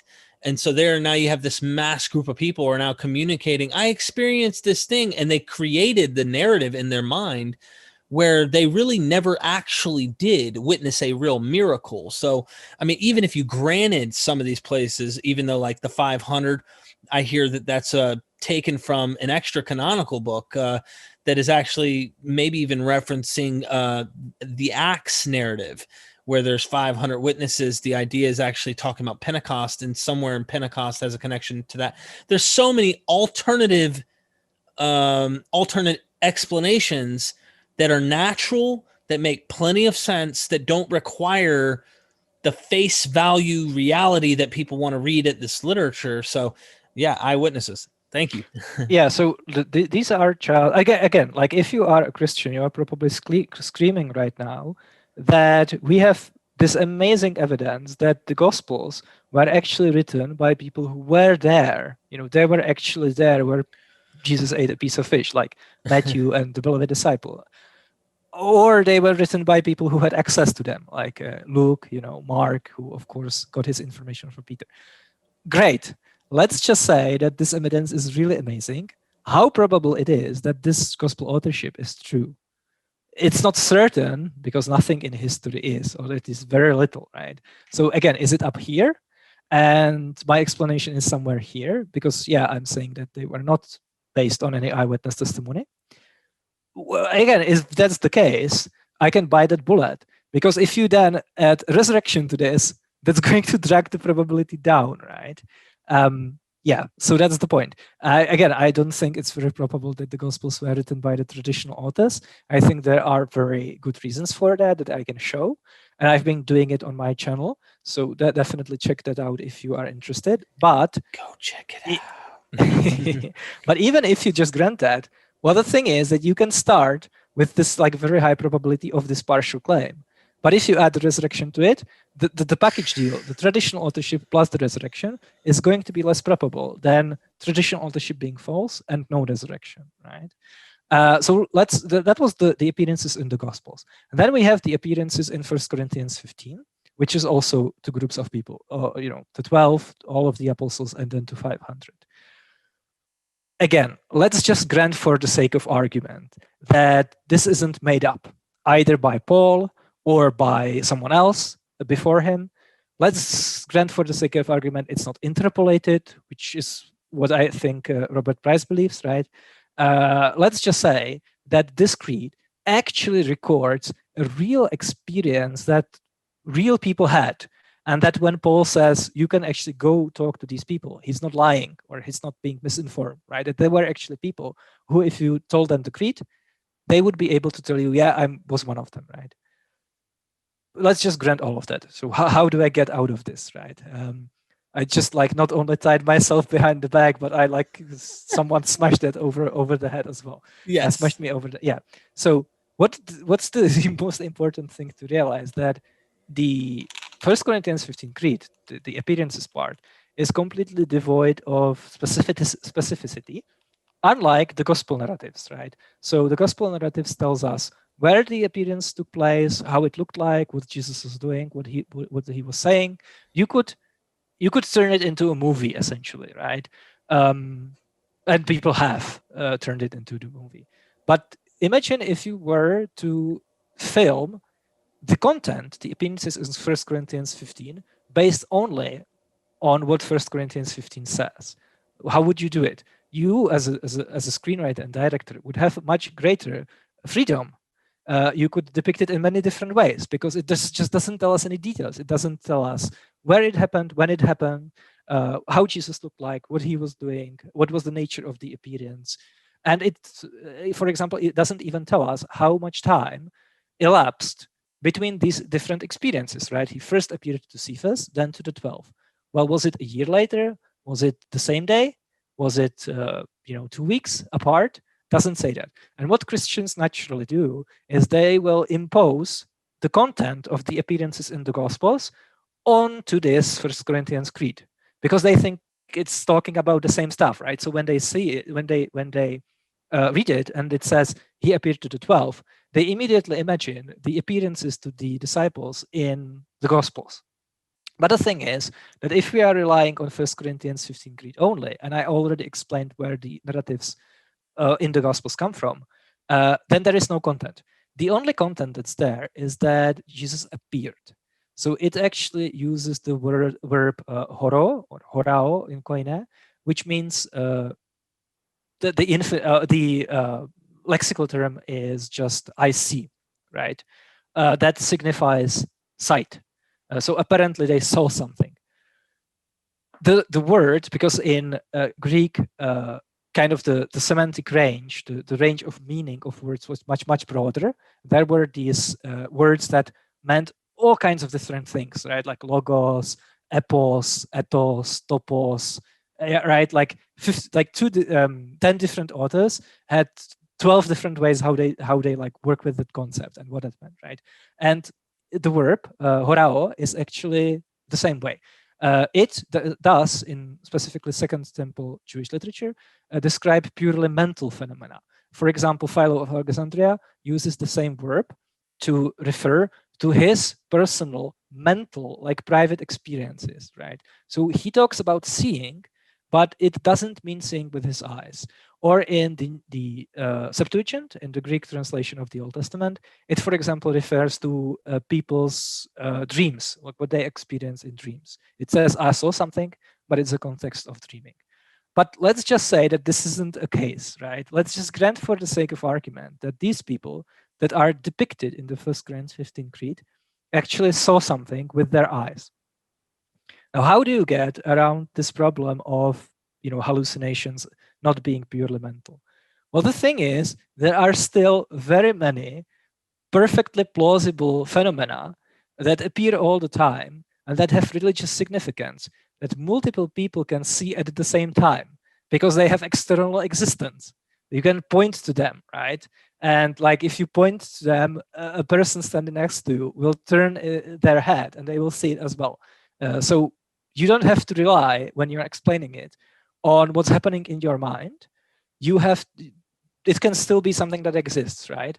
And out of many of these potential candidates, I'm just picking one, again, just asserting it. We don't know if that happened. I'm just saying this is what happened and this is my alternative explanation. I don't believe it. I'm just saying if that happened, that explains the evidence equally well, and it's much more plausible, which makes it more probable explanation. And this explanation is pareidolia, which is just a human tendency to incorrectly perceive a stimulus as a meaningful pattern. And pareidolia has a very wide range of religious applications. It shows up all the time, not only in Christianity, but for example, in Islam, Hinduism, and stuff like that, right? So for example, believers would see images in Jesus or Mary or other figures in cloud formations, tree barks, rock, walls, windows, even pictures of nebulas. You will see Christians sharing around pictures of nebulas on social media that kind of look like Jesus maybe, and they will assign very deep, sincere religious significance to these images, and they will use them as evidence pointing towards their religion being true. We know that pareidolia, instances of pareidolia, become very highly valued positions. They turn into places of worship. So that's an example of something that has external existence, and multiple people, 500 people, 5,000 people can see it at the same time, right? They can see it with their own eyes. So if you imagine, like, if you had a newspaper headline, which is essentially what 1 Corinthians 15 Creed is, right? It doesn't give any details. It's just a very brief summary, a couple of words of what happened. It would say 500 people saw Mary.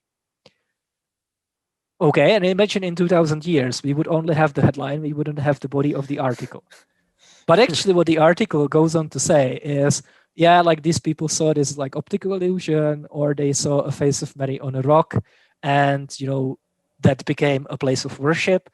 Maybe a church was built around it. It's called the Church of the Face of the Mary on the Rock. And skeptics, of course, don't take it seriously, and it's clearly an instance of pareidolia. But the headline, nevertheless, is going to say 500 Christians saw Mary. And that's my explanation of 1 Corinthians 15. It makes a lot of sense. I mean, I think it's interesting that Paul even says he saw him. I mean, he wasn't even part of the original group. So, this adds some interesting value to the context, maybe of like, and how did you see him? Because most of the time in our minds as Christians, we run to the Gospels. We automatically think of the Gospels, and we know the 12 were involved. And another interesting thing is, how did he appear to the 12 according to 1 Corinthians 15 when one of them was knocked off? He hung himself or he died in a field. So how did he appear to 12 when there's only 11? But anyway, I mean, I'm not trying to create too many problems. I'm just throwing out funny little hypotheticals in my head. And what I think is interesting about what you said is he appears to Paul as well, which is when? Like, how much further? That's a great question. Like, what's really interesting is that Paul never actually describes his appearance, like his let's say interactions with the risen Jesus, right? Like, he doesn't actually say, I'm hearing a voice, or I saw Jesus standing in my room, or something like that. The only thing where he gets close to that is this passage where he says, there was a man who was lifted to the third heaven, and he heard all kinds of secrets, and most scholars think this is Paul talking about himself. He just doesn't want to boast, so he kind of anonymizes it. And he even says specifically, I don't know if in a body or out of the body.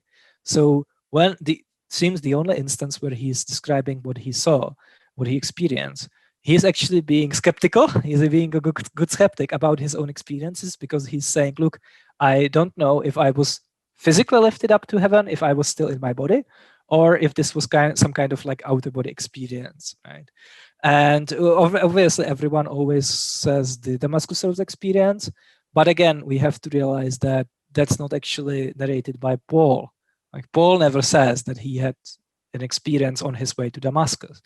That's only found in Acts. And again, I'm explaining those narratives as literary creations. I think there is a really good case to be made that the way how the Damascus Road experience is narrated is specifically so that it's modeled after the conversion of Heliodorus, who was one of the persecutors of the Jews in the second Maccabees, in the Maccabean literature.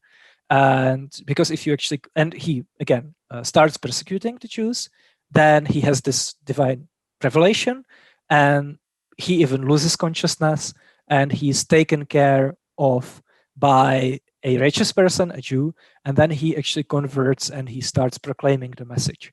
And wow. People suggested, okay, if we had two stories which were equally similar, like, it's not all completely exactly the same, right? There are differences, obviously, right?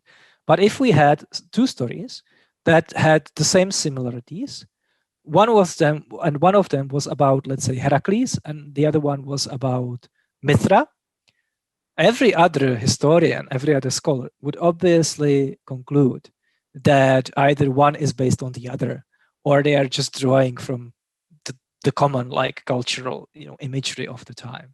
They wouldn't say, okay, these are two separate actual instances of these divine beings appearing, right? So again, if you use the same kind of toolkit that historians use for everyone else, and you don't give New Testament treatment, then that's the conclusion. And you can give it special treatment, like, you be a Christian, go be a Christian, knock yourself out, right? Just don't go walk around saying, if we use the historical method, we can actually conclude that this is probable. I'm saying that's not the case. even if you throw in Yahweh existing, miracles and stuff like that, right? You know what's interesting? I think someone like Yep. Laura Robinson and even Ian Mills, who are Christians. I'm good friends with Ian. I actually plan on interviewing Laura at some point because they do contribute a lot of fine, great information from their education. But as you see, I've interviewed Ian, and I wish my audio. I have a microphone that attaches to the top of my camera, and it was picking up the transmitter from the Wi-Fi, and it was making a click noise on the audio, which disrupted my audio. But anyway, I go and interview him all the time. I bet you he would be, as a Christian, right here with us, agreeing with everything that we're saying. Well, I mean, to be honest, because they are actual like New Testament scholars, or at least they are studying to become one. Like I think I don't know if Ian actually finished his PhD, if he defended his PhD, but anyway, like I'm not, right? So I can imagine that if they like did a review of this video, they would find all kinds of things that are implausible about my alternative explanations, right? So they would think, okay, we can establish like this wasn't probably the case given, you know, this evidence. Some of it I might not even be aware of, right? But I think they would conclude, they would agree with this. Yeah, we don't know what happened. My explanation isn't probably the correct explanation. It's an explanation, right? But it's still a better story than the resurrection, right? It's more probable than the resurrection. That's the key point. In using the historic method, yeah, if you because they would agree. Method. Yeah, they would still. Said that. Yeah, they would still obviously say, yeah, I think that Jesus was raised. They would have reasons for thinking that, right? But those would be different reasons. They don't have anything to do with history. Exactly. Yeah. That's what I do have a lot of respect for them for that. And now, just to wrap up the point about the appearances, I have to drop my meme. This is something that's original to me. And share the screen if you want. That's okay. It's just a verbal meme. This is something that I will definitely become like very infamous for. And so when I'm proposing pareidolia as an explanation, I think we can go even more further, right? So here's my explanation for the content of 1 Corinthians 15. Now, I'm not saying this is what happened. I'm just offering it up as a theoretical unobservable. I'm just asserting it as hypothesis and saying, if this, then we can explain all of the evidence better actually than a resurrection, right? And it's going to sound completely laughable, right? Like every time I say that, especially to Christians, they think it's a joke. But here it goes, right? So a large group of early Christian followers were walking outside one day shortly after Jesus was raised, you know, after they already went through the Old Testament and they concluded that Jesus was actually raised. Sorry, after Jesus was killed, after they already concluded that Jesus was raised and that he's now sitting or standing at the right-hand side of God's celestial throne in heaven. So they are, you know, outside on the fresh air, and suddenly they see a Jesus-shaped cloud.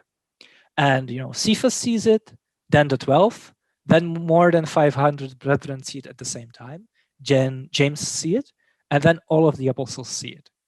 And based on that, like this cements, this instance of pareidolia, cements their already existing belief that Jesus was raised. Now, is this completely ridiculous? Of course it is.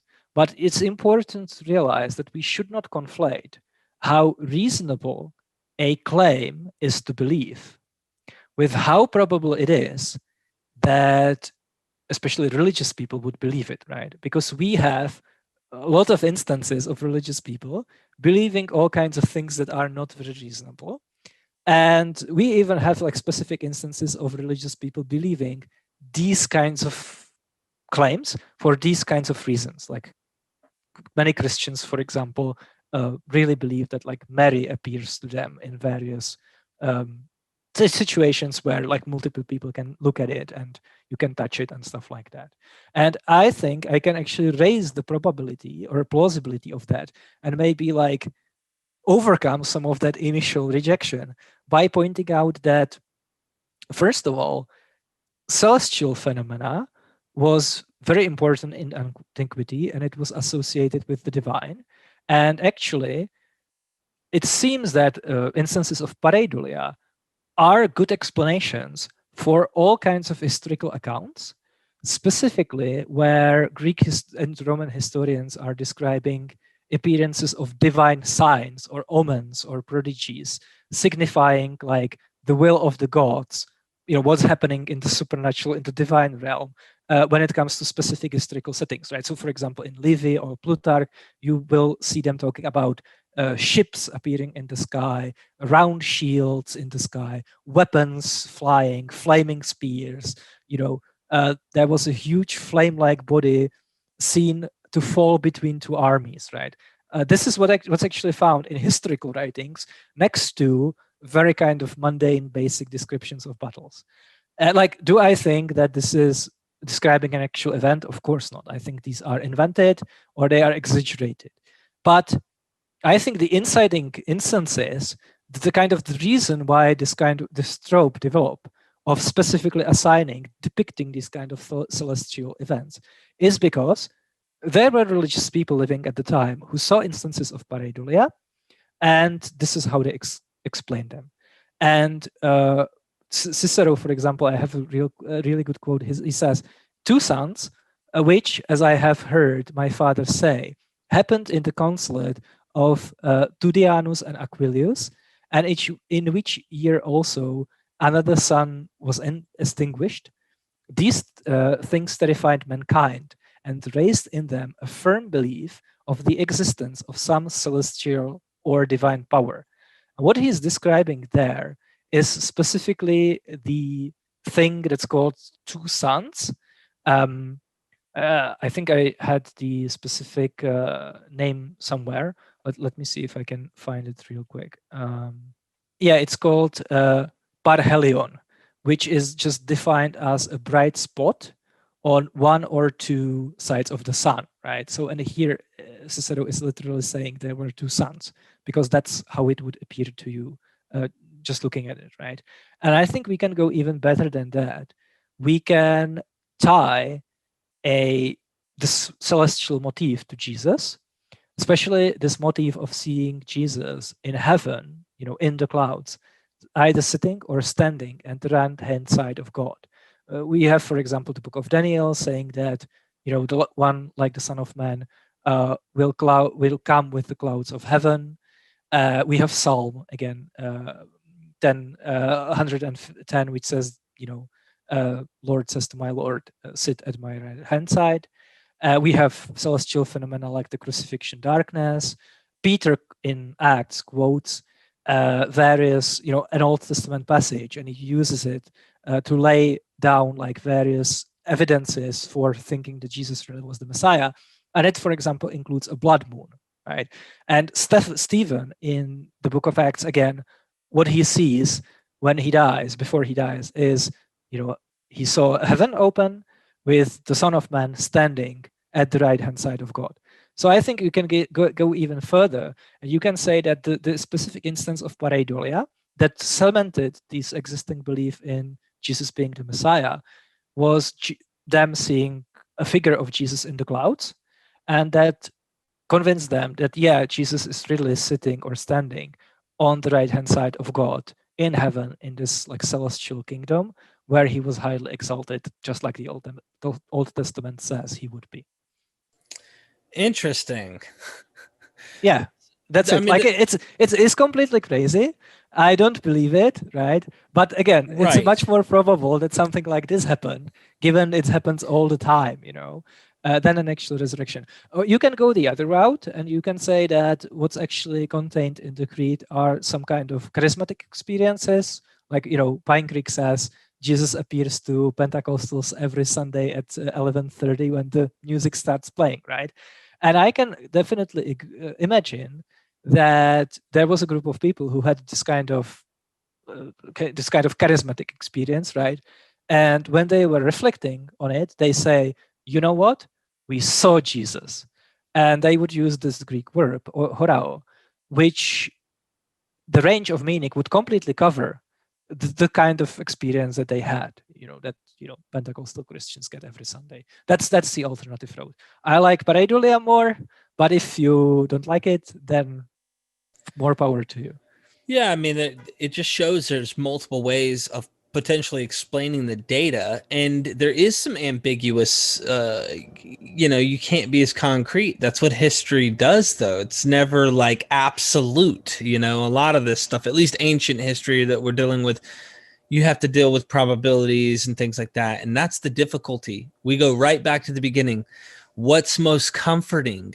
Knowing the truth, and the truth is this. So I like that you're presenting that, but I think there's something psychological, like you said, in a believer's mind that prevents this being an option. It's almost like a light switch has to go off at some point for them to consider.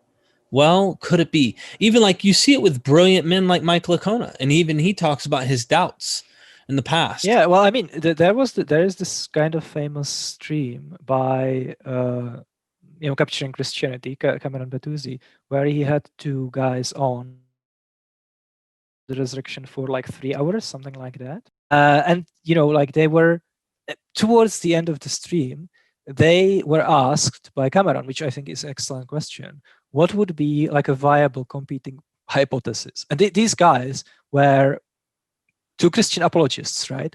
And one of them starts sketching a really good alternative explanation, right? Like I was applauding him.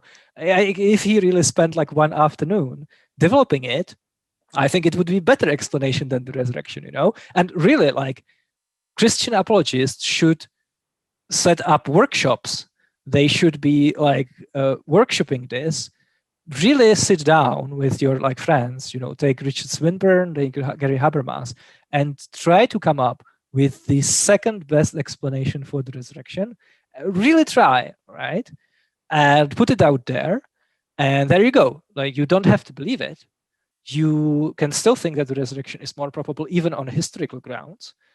Just say, okay, we really tried, and this is what we were able to come up with. And I do that all the time. Like when I'm talking with a Christian, more often than not, I'm defending opposing views held by different Christians, right? Just to point out that what they believe about a specific issue is not necessarily the Christian position, right? Because there are Christians that disagree.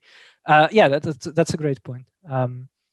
And again, like people are going to be saying, okay, like I'm just asserting that these things happened, but I don't have any evidence for that, right? Like we don't have any evidence that they saw a cloud. This is just made up. Sure, but again, I can just leverage what Christian apologists say themselves to my advantage, right? Like for example, William Lane Craig says, and this is going to be, I think, exact quotation, that scholars don't need to have direct access to their explanatory entities to infer them. They can just invoke theoretical unobservables, right? Like if you think about it, this is how natural sciences work as well. If you see something weird in a lab or in nature, and you just posit, okay, there are these things called atoms. If they actually exist, can it explain it?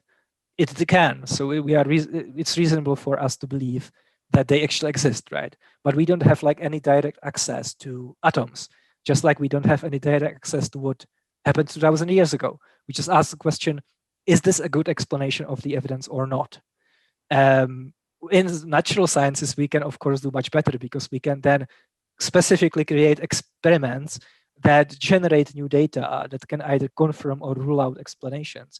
That's something that we can't do in history, unfortunately, until we have a time machine, of course. But yeah, like what William Lane Craig is saying is, look, I don't have to show you a God.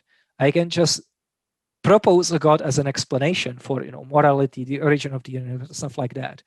And that's perfectly fine. It's a theoretical unobservable. And I'm doing exactly the same thing, just with my hypothesis, right? So I'm just asserting that these various things happened in history. I don't have any evidence for that. The point is that they do the exact same explanatory work that the resurrection hypothesis does. And they do it better because they are much more probable. Well, that you bring up a really good point, Kamil. It's not direct evidence, no. But what you're suggesting has it has explanatory power, because when you compare a religious system, and you have to ask them basic questions. Are you willing to participate in a hypothetical discussion? Sure. Would you be willing to just go wherever I take you, even if at the end of the day you just believe what you believe? I'm not here to try and change that. Sure. Okay. Do you believe there are other religious systems that believe things that aren't true? Yes. All right. You go from basic baby steps. And then you can give them examples of miraculous claims, or people believe they really experience these things, that those are true. And you take them on these steps, and you can kind of start to compare and say, okay, and then now look at this. What if I told you that the same level of scrutiny and criticism you have towards Muhammad, towards Buddha, towards, whatever the system of religion or God may be, the deity, the same can be leveled at this book. And instead of believing what the first-hand witness or account of Muhammad in the Quran or Hadith or whatever the religious text might be, we're doing the same thing here. But you're not willing to adventure as this being a possible or better explanation for the evidence. You're doing what the Muslim's doing that you don't want the Muslim doing. You want the Muslim to believe in your Jesus or whoever it might be. I just keep using that example. And just kind of like make them think that way. But see, they don't usually use logic. I don't think they come to their conclusions ultimately based on that. Even when I talked to Ian Mills in person, when I interviewed him, I said, Ian, I got to ask you, man, because he's such a nice guy. I love Ian to death. I really do. Like, he's such a cool dude. I said, Ian, he just explained how the apocalyptic Jesus predicted things that didn't happen. And I was like, you got to imagine, man, I was a fundamentalist. So I said, Ian, can I ask you a question? And he's like, what? I have this shit grin on my face all the time, always smiling hard.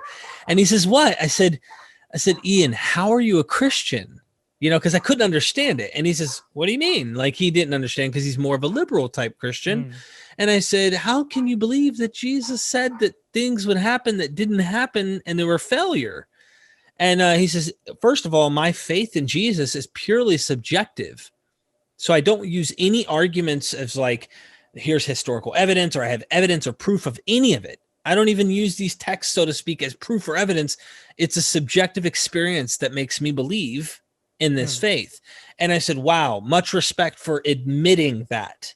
Because after there's nothing else I could do from there. It's like, I get it. I would say that, like, with Ian and Laura and her husband, I think actually that, like, their faith is much stronger than faith of a Christian who, like, needs to buy books written by cold case detectives to boost their confidence. That's a good point. Their own religion being true, right? Like, I don't think Christianity is true, but you have to at least, like, reflect on this, right? And I mean, if I had a conversation, and when I do have conversations with Christians, my goal is absolutely is not to deconvert them. The only thing that I want to achieve in a conversation is I want them to at least consider that, if we use the normal, like, historical method that we use for everything else, the most probable conclusion that we arrive is not going to be the resurrection, right? And that's completely fine. You should, go be a Christian. I think because I think, like, there are honestly very, very few Christians, at least in my experience, that believe Christianity just because of the historical evidence, right? It's always either arguments in favor of general theism that are then applied to Christianity. It's some spiritual experiences, some amazing coincidences, like, we needed money for surgery, and then, like, a priest show up at our doorstep with exactly the right amount and stuff like that, right? Fine, like, you can have those reasons. I think almost every Christian has them on top of this intellectual case based on the historical evidence. So I just want to, like, make them consider that on top of all the reasons that they already have, this kind of historical stuff, they shouldn't put it on that pile, right? You still have a really good pile, right? They just shouldn't put it there. But again, like, I think that a lot of Christians actually do realize that if you take this historical stuff out, the reasons that they have for being Christians are actually pretty weak, right? Because they imagine, they, for example, realize that, yeah, every single religion says exactly the same thing as we say about our own minds, right? Yeah, I just want to wrap up the appearances. Okay. And maybe just like very quickly go through some of the other things that are also put forward as evidence for the resurrection, right? So conversion of Paul, Mike Lacona is just a gift that keeps on giving. He basically once said that, look, if Paul was the only guy who hallucinated, hallucination would be a better hypothesis than the resurrection. Works for me. Okay, so if I just leave the conversion of Paul completely unexplained, that's fine. Still, I get a better explanation according to Mike Lacuna, right? Conversion of James.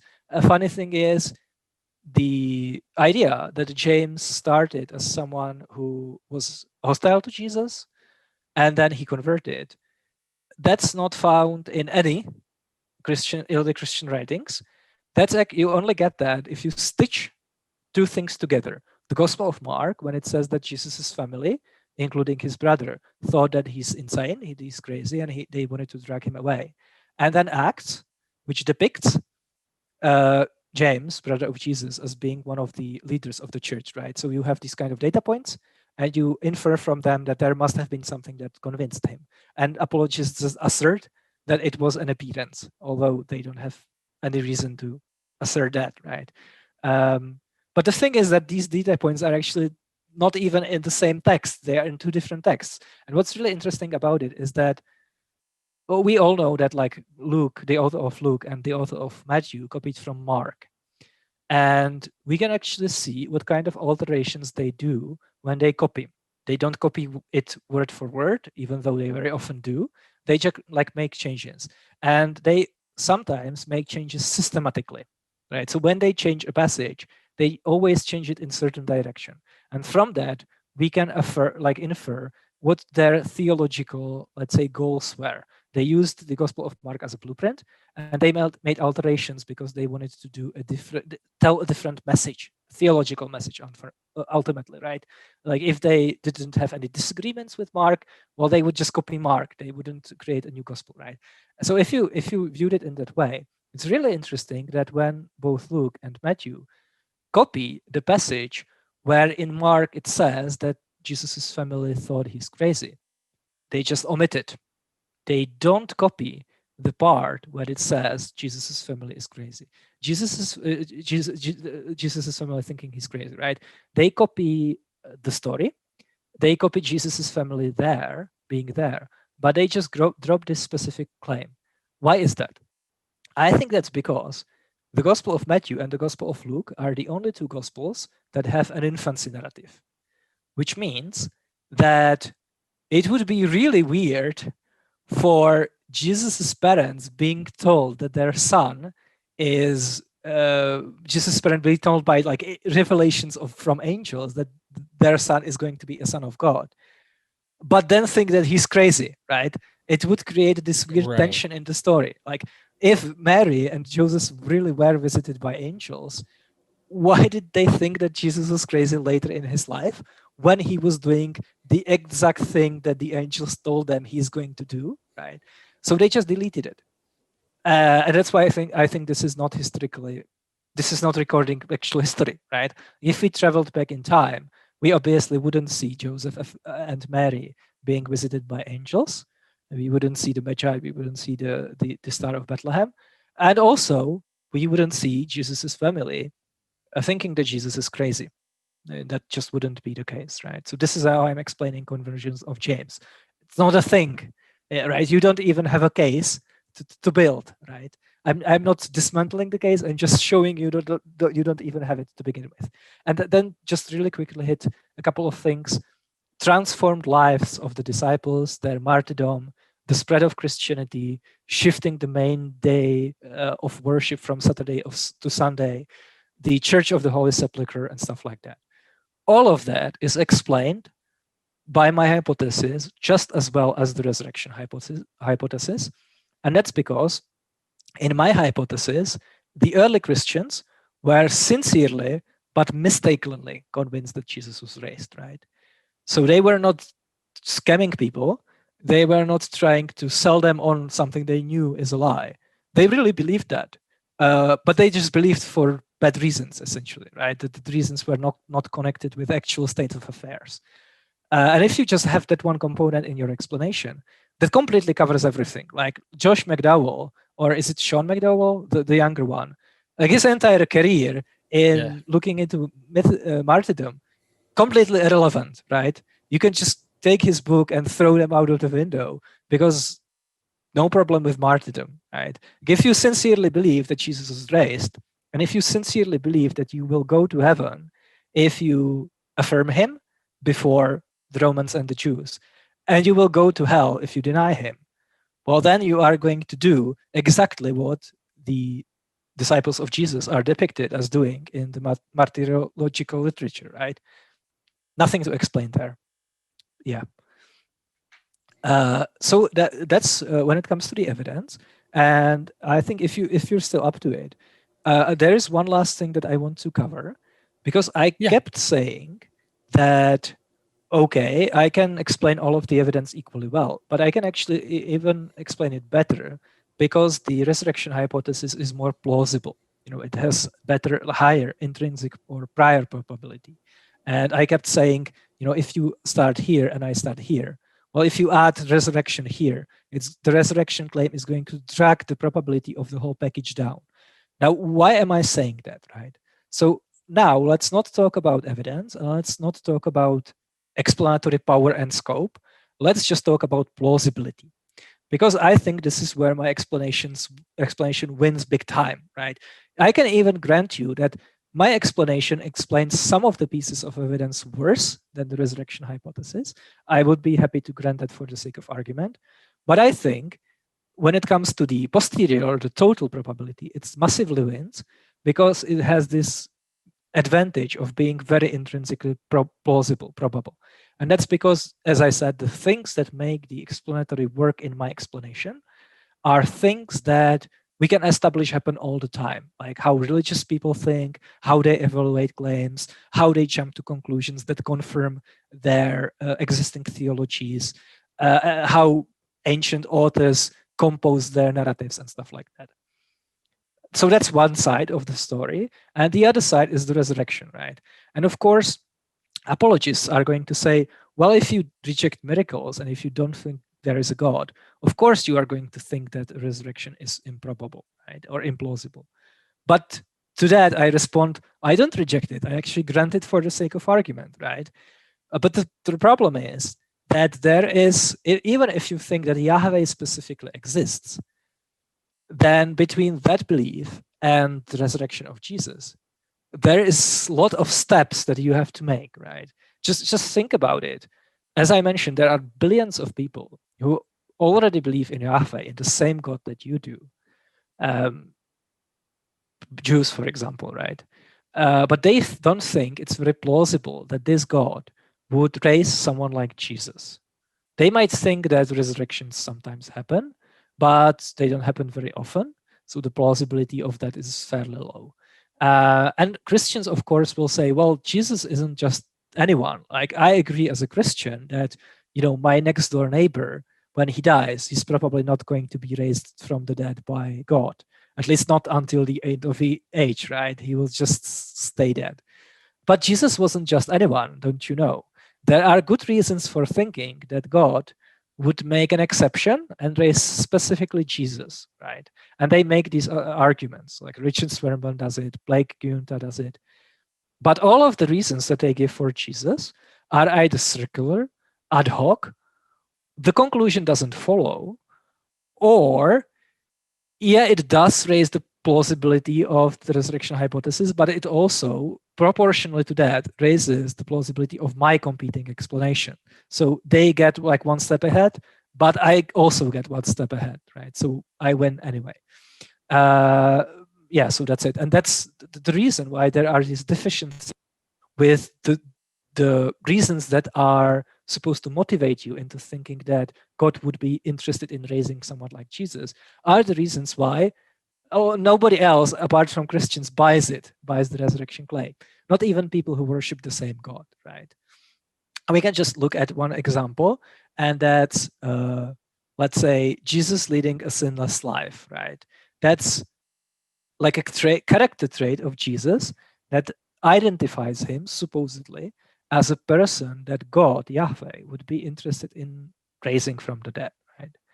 And I'm just asking, well, how do you know that, right? Like, what makes you think that a person leading a sinless life is more likely to be raised by Yahweh than a guy who doesn't? Like, connect the dots. And what I'm saying is that there is no connective material. This is just asserted as a component of the theology, but there is no reason for us to think that this is the case, even if we start with believing that Yahweh exists, right? So that's very important. And we can make it even more spicier, because, like, remember how at the beginning we started by accepting, for the sake of argument, that sometimes bring in all of these resurrection instances, right? I can grant, for the sake of argument, that the thick book that Craig Keene wrote about miracles is actually full of actual resurrections that really happened. But the thing is that now we have a data set of like real resurrections, and we can compare those people to Jesus. You're granting a lot. Oh, yeah, but what I'm saying, just kidding.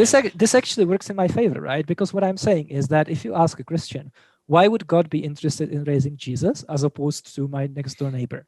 They will just start listing things, right, that are unique about Jesus, and those are supposed to be the reasons.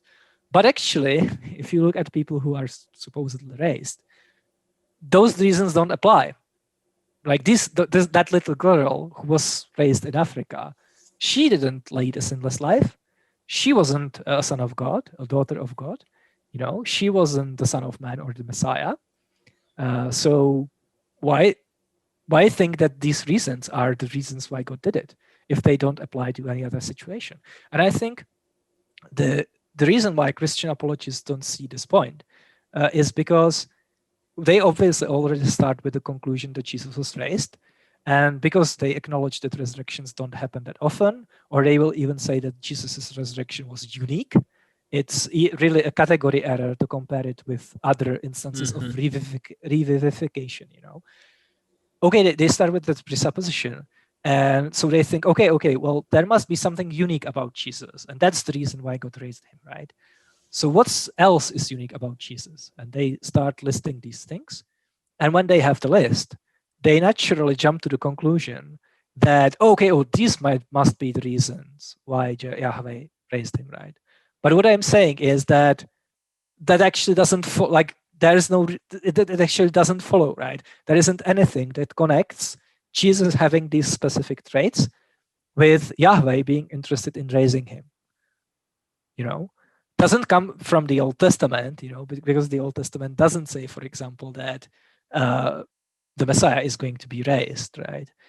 Mike Lacona very famously is on record saying that the claim that the Messiah will be raised from the dead is not found anywhere in the Old Testament.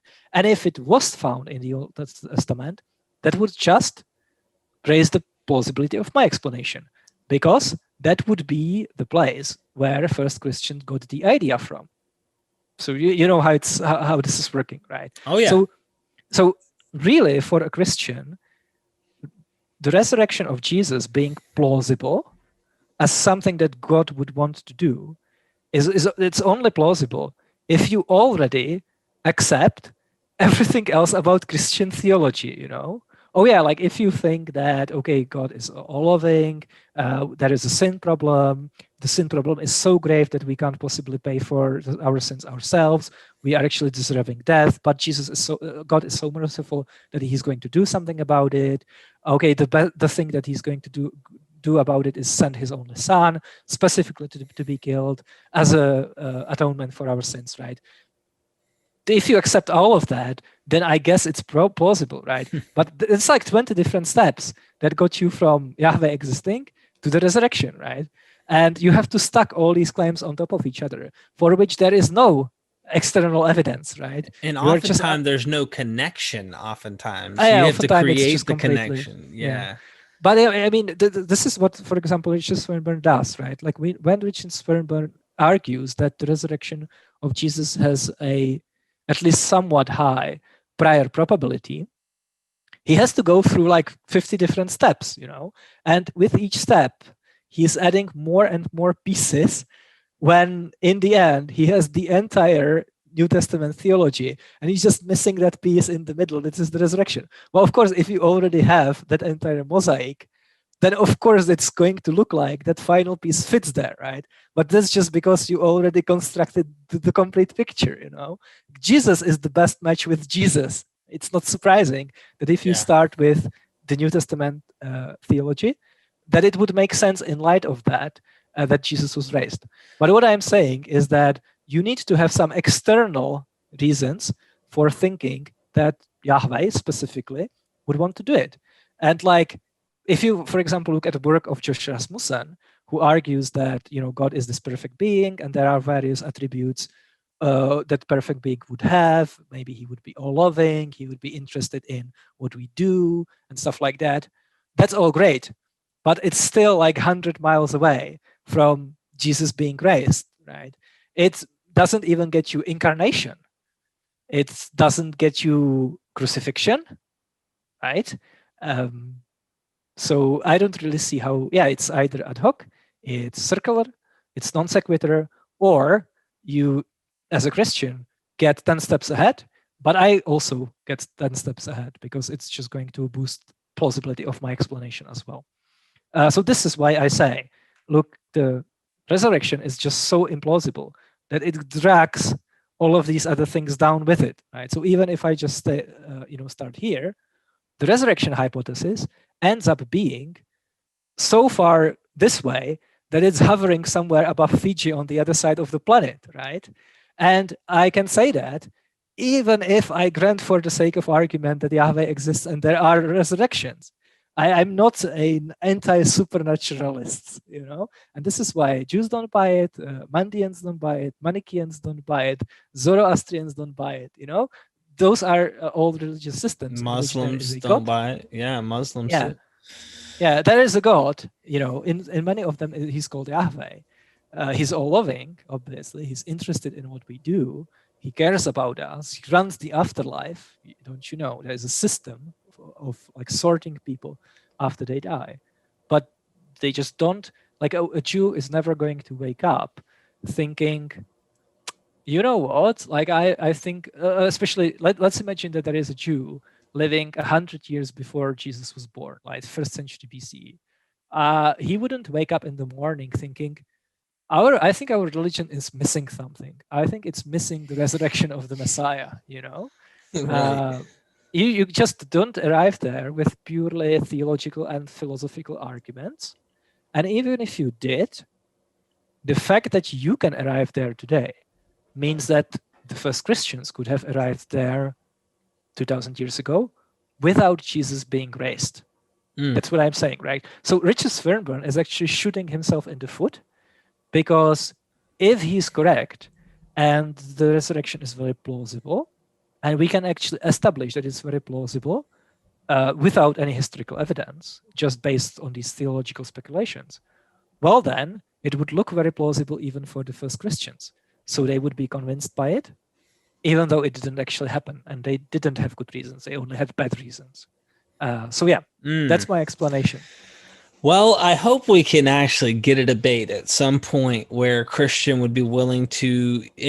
I'd like to see a structured format. You know, give them the outline, let them see what you're going to present. You know, in the sense that what you're trying to hypothesize, and let's make something like this happen. If you guys know somebody who's a Christian pastor, apologist that likes to debate on these topics, or even would be interested in like a debate / discussion, let me know. Comment down below and go to his channel. He doesn't have a million people bugging him, so I'm sure if you go and comment on his videos and just say, hey, I saw you over at Myth Vision, I'd like to get you linked up with this guy, he'd be interested in debating you.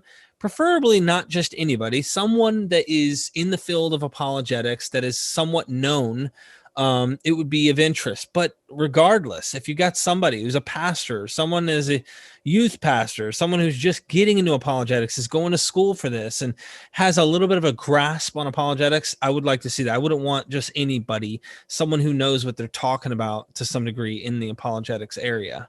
Yeah, and I think there are actually, like in apologetics courses, they sometimes recommend students to go, sharpen their teeth and talk to atheists, right? So here I am. I volunteer as a test subject, as an educational tool in your apologetics curriculum.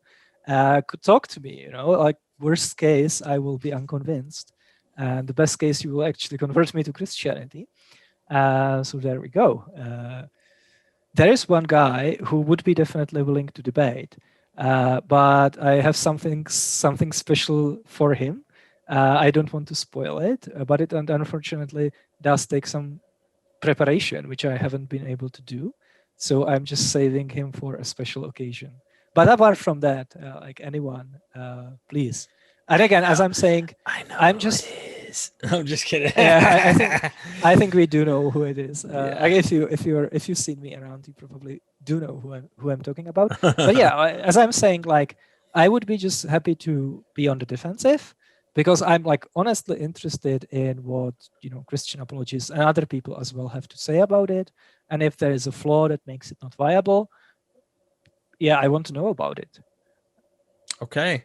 Well, ladies and gentlemen, Kamil Gregor, go subscribe to the YouTube channel and let me know what you guys think down in the description. This is a long video, but we got to play in the Christian sandbox and you guys got to hear from a different angle. Oftentimes we have a lot of criticisms, like we don't grant, like he was Oprah, you get a bus and you get a bus and you get a school, and he was giving away so many grants today. It was just amazing to see granting this, granting that. But on our show, oftentimes we like to point out how those things aren't plausible, that are better explanations for the narrative, like you talked about briefly, but like let's just concede and look at what we got here, right? So there are other explanations, no matter how far you're willing to concede, until you concede to ludicrous ideas. And then at that point, it's like, really, so it becomes illogical or it just doesn't make sense. So common sense will lead you in the direction of becoming more skeptical of what we've been told. And it's really coming down to the subjective experience. Usually comes down to experience. And I experience things all the time. Listening to good music, loving my kids and my wife. The seasons change. When wintertime comes, I get a scent of the air and the cold weather.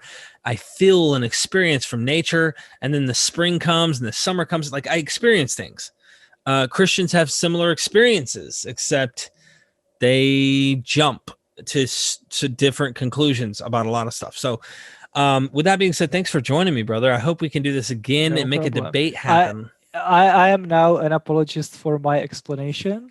You Christians can be skeptics, you can tell me how you just don't buy it, and I will tell you that you are biased against my alternative explanations, and let's have fun. Dude, that'd be awesome. I'd love to get William Lane Craig or somebody, but he only debates PhDs. Be cool to have him debate you. Well, I do have a PhD. It's just not in a relevant field. We already approached a apologist who has that same condition, and yeah, he said it's not in the relevant field. But I'm working on it, so book me for like 2026 or something like that. There you go. Where I should hopefully have PhD in classics. And by the way, this is something that we were talking about before we started. So we are going to actually time the release of this episode so that I will be streaming on my channel just as this ends. So if you like this and if you think that this is interesting and you want to hear more from me, then I should be actually starting my own stream right now on the Cam and Cam channel. Go right now. Correct? Yes, go right now. Literally, down in the description, click that button, subscribe. You'll see he's live right now. I won't be there, but he will. And I'm sure what do you mean guys, you won't be there? well, in your stream. Okay, I see. Yeah, Where are you can gonna be be? Are most- you gonna be just streaming it like this content, or are you gonna be commenting? No. I have my own. I can actually give you the topic for the stream.